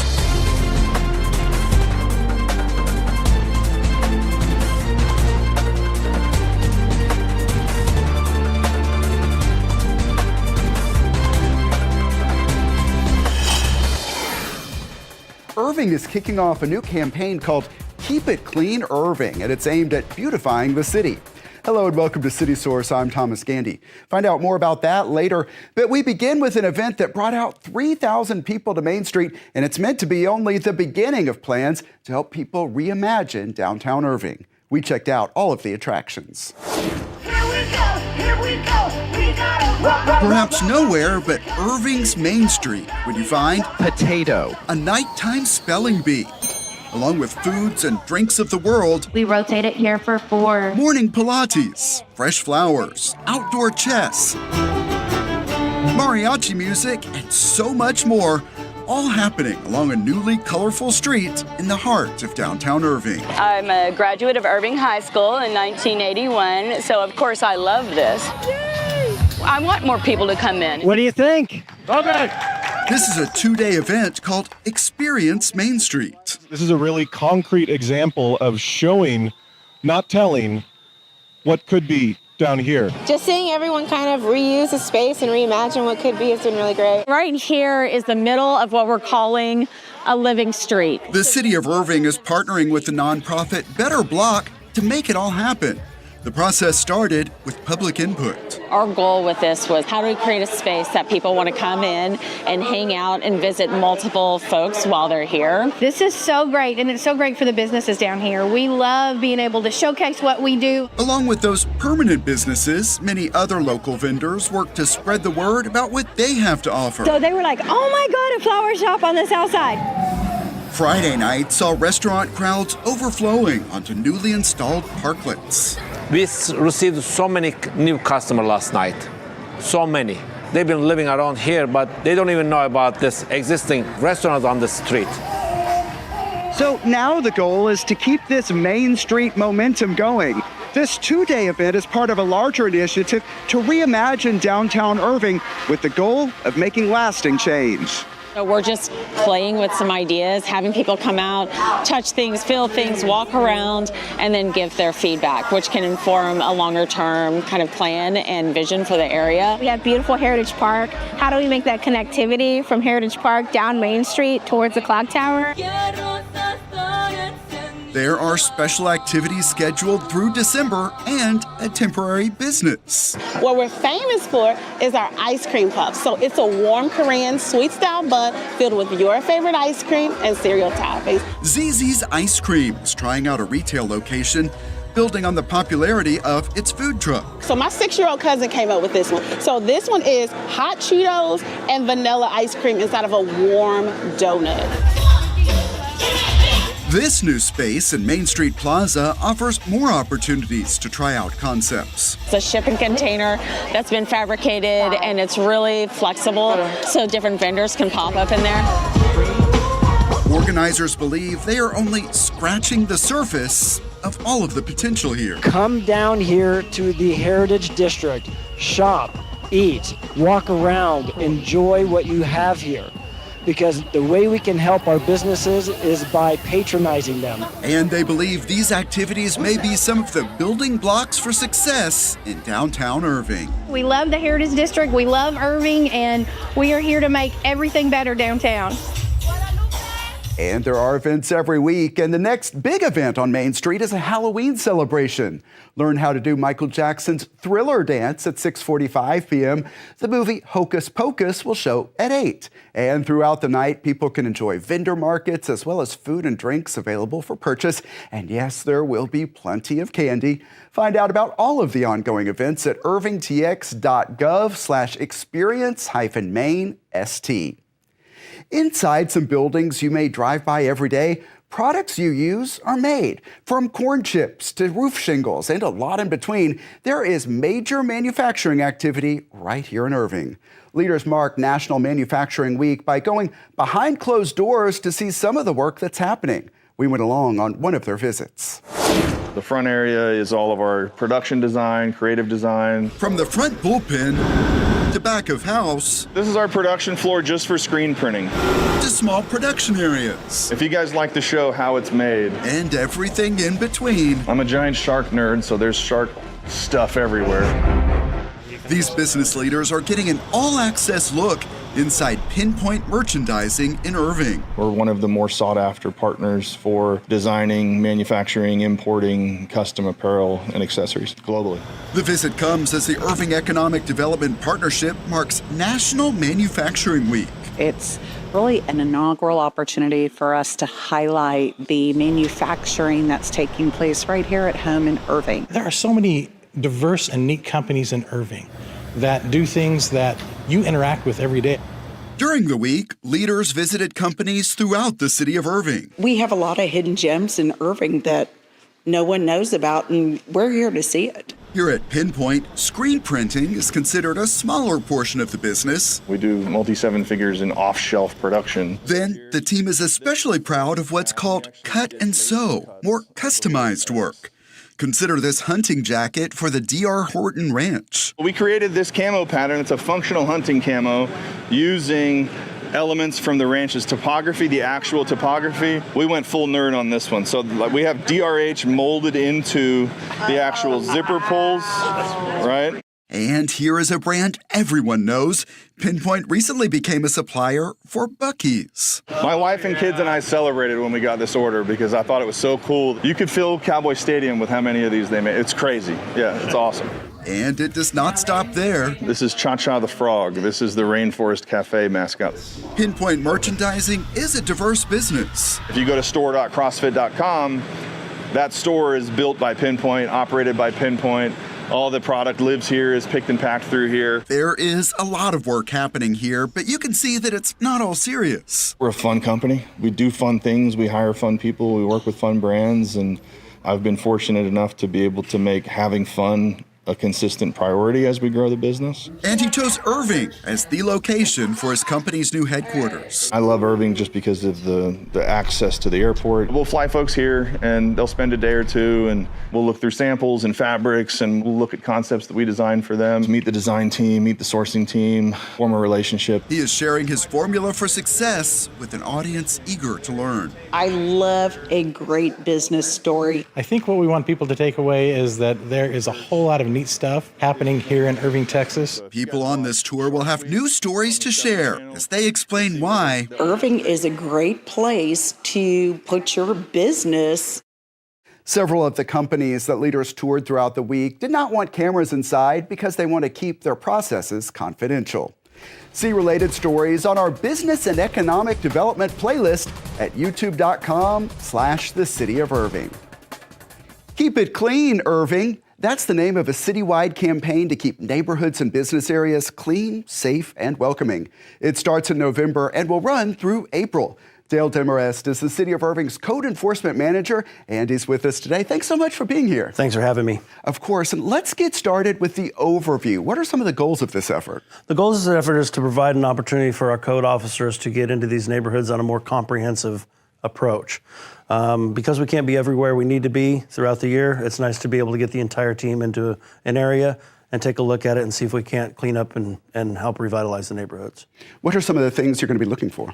We're going to be looking for high grass and weeds, trash and debris, trash out early, junk motor vehicles, anything that could create blight or creates blight, or anything that could create any kind of nuisance or life safety issue. So let's go deeper into the specifics on this. A lot of city teams are involved. That's correct. We have 4 departments involved. We have the code enforcement, police department, municipal drainage, and sanitation that are all going to be involved. We'll divide the city into 8, as we have into 8 areas, and each area has a specific date that we'll go out and work that for a day. Our team of inspectors will go out and work the entire area all in one day to find as much as we can find as far as violations that exist. And the city website has the dates of when officers will be in any specific zone, correct? That is correct. It's on the website, and it's available to look at right now. Now, the goal is voluntary compliance, but what happens if you don't get that compliance? The same thing's going to happen with this as it does with any of our code cases. We're going to write a notice of violation to that person for whatever violations we find. They'll be given the same amount of time that we would give them any other time, and we'll follow up. If it's not been brought into voluntary compliance, then we'll go through the process of possibly a citation if necessary. So what should people do if they see concerns in their own neighborhood? They really should go onto the Irving website to report a concern and view it there. It's the best way for us to track what we're getting from the public and how it can better help us manage our areas better. And again, what's the overall goal of this? Overall goal of this is clean, safe, vibrant neighborhoods as our policy has been. And so we're just trying to get in and see exactly what we can find for violations in that area, try and get the neighborhood cleaned up, try and make it a safe place to live. Code Enforcement Manager Dale Demarest, thanks so much for being here. Thanks for having me. Find more details, including a schedule and map, at irvingtx.gov/clean. Irving's Family Advocacy Center is marking Domestic Violence Awareness Month with a special art exhibit. Irving ISD high school art students created works based on the theme, "With Survivors Always." This is the opening reception at the Irving Archives and Museum, where we found out more about the exhibit and the cause. I was overwhelmed at the artwork the students did the first time I was able to view it. They had so much insight about the impact that domestic violence has on individuals, and they were able to do such a good job of showing a message of hope and healing. There are some very talented kids around here, and also just very meaningful pieces that I think give a range of messages. I would like to tell them, like, you're gonna be okay. There's hope. That's what I decided to put in my artwork, this phrase, "One day I am gonna grow wings." Them knowing that people were actually going to be seeing their work and how impactful it is, it gave them more reason to put their whole hearts into it. We're really looking at how there's strength in collaboration, that working together and supporting each other, the agencies, the community, the individuals, that's really where healing begins and how it continues. The art will be on display through November 2nd. Leaders and project partners turned out to celebrate the grand opening of Irving ISD's new Student Transportation and Logistics Center. At the ribbon cutting, we learned more about the facility's benefits. Leaders cut the ribbon to celebrate the opening of Irving ISD's new Student Transportation and Logistics Center on Pioneer Drive. I am such a proud superintendent right now. Our drivers, monitors, mechanics, and staff now have a home that reflects the value we place on them. Wow. So attendees got tours to see some of the new features, which include meeting and training rooms, upgraded bus parking. It was just gravel and dirt. Along with a bus wash and this massive maintenance space. It is a big upgrade over the makeshift facility they've been using. We had a shop where you couldn't even put a bus inside. You could only put the front of it to work on. The rest of it has to be stuck outside. Irving ISD transports about 7,500 students on more than 100 routes every school day. The district has more than 150 buses. So first of all, we turn on the amber lights. David Rubio has driven Irving students to class for 16 years. I do this type of job because I love it, and I do love my community. He wanted to be here for this grand opening of his new workplace. It's a dream come true. We've been waiting for it for years. It's nice and big. And it's just beautiful. This center is the latest project completed as part of the 2023 Irving ISD bond package. We're not stopping. We still have a lot of work to do. Among several projects underway, construction is beginning on a new career and technical education center. Then check out the progress on the new Barton Elementary School. And the most eye-catching is the new 4-story Crockett Middle School. All projects approved by voters moving forward. They are investing in our students who are our future leaders, and I'm so grateful. All of these projects are exciting for me because it's going to help our community, it's going to help our kids, and also it shows that, we value our kids. And that starts with getting them to class safely on buses serviced at this brand new Transportation and Logistics Center. They've been needing this for a long time, and our students deserve it as well. And you can learn more about other upcoming projects in the district at irvingisdbond.com.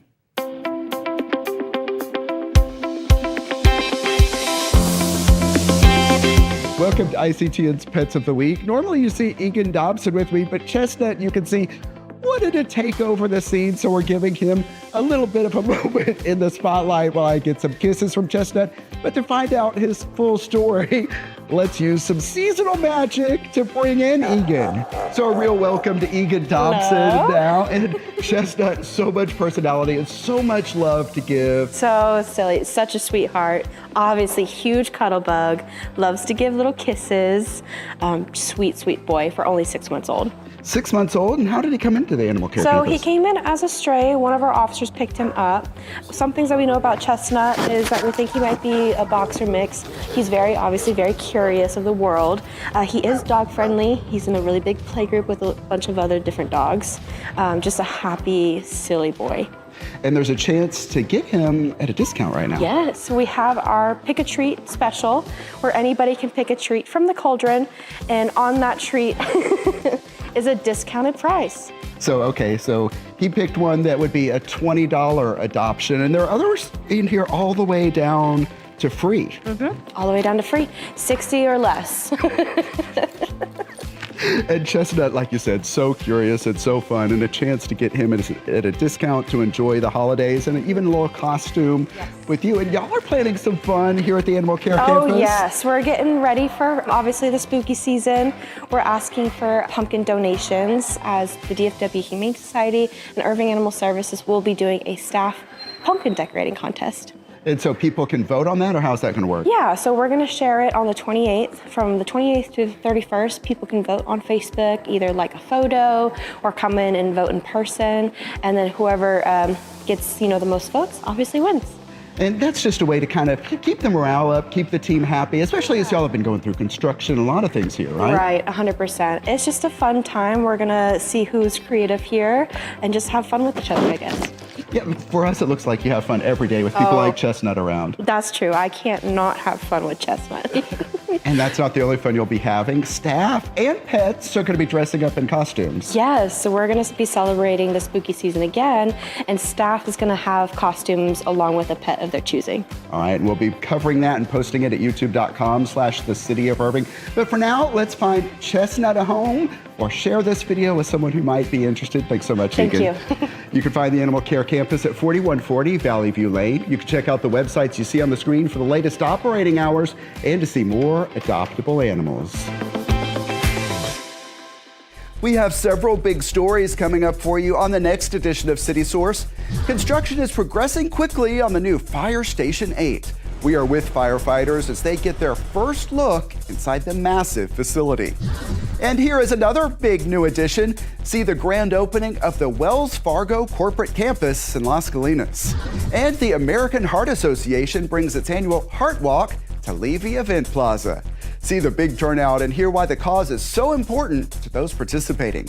Those stories and much more next time on City Source.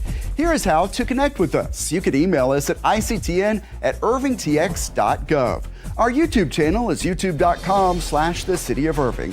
Be sure to subscribe so you don't miss anything. And we always appreciate it when you leave us some positive comments and show us love. And look for updates on events and initiatives across the major social media platforms at the City of Irving. And that's it for this edition of City Source. Thanks for watching, stay healthy, and we'll see you next time.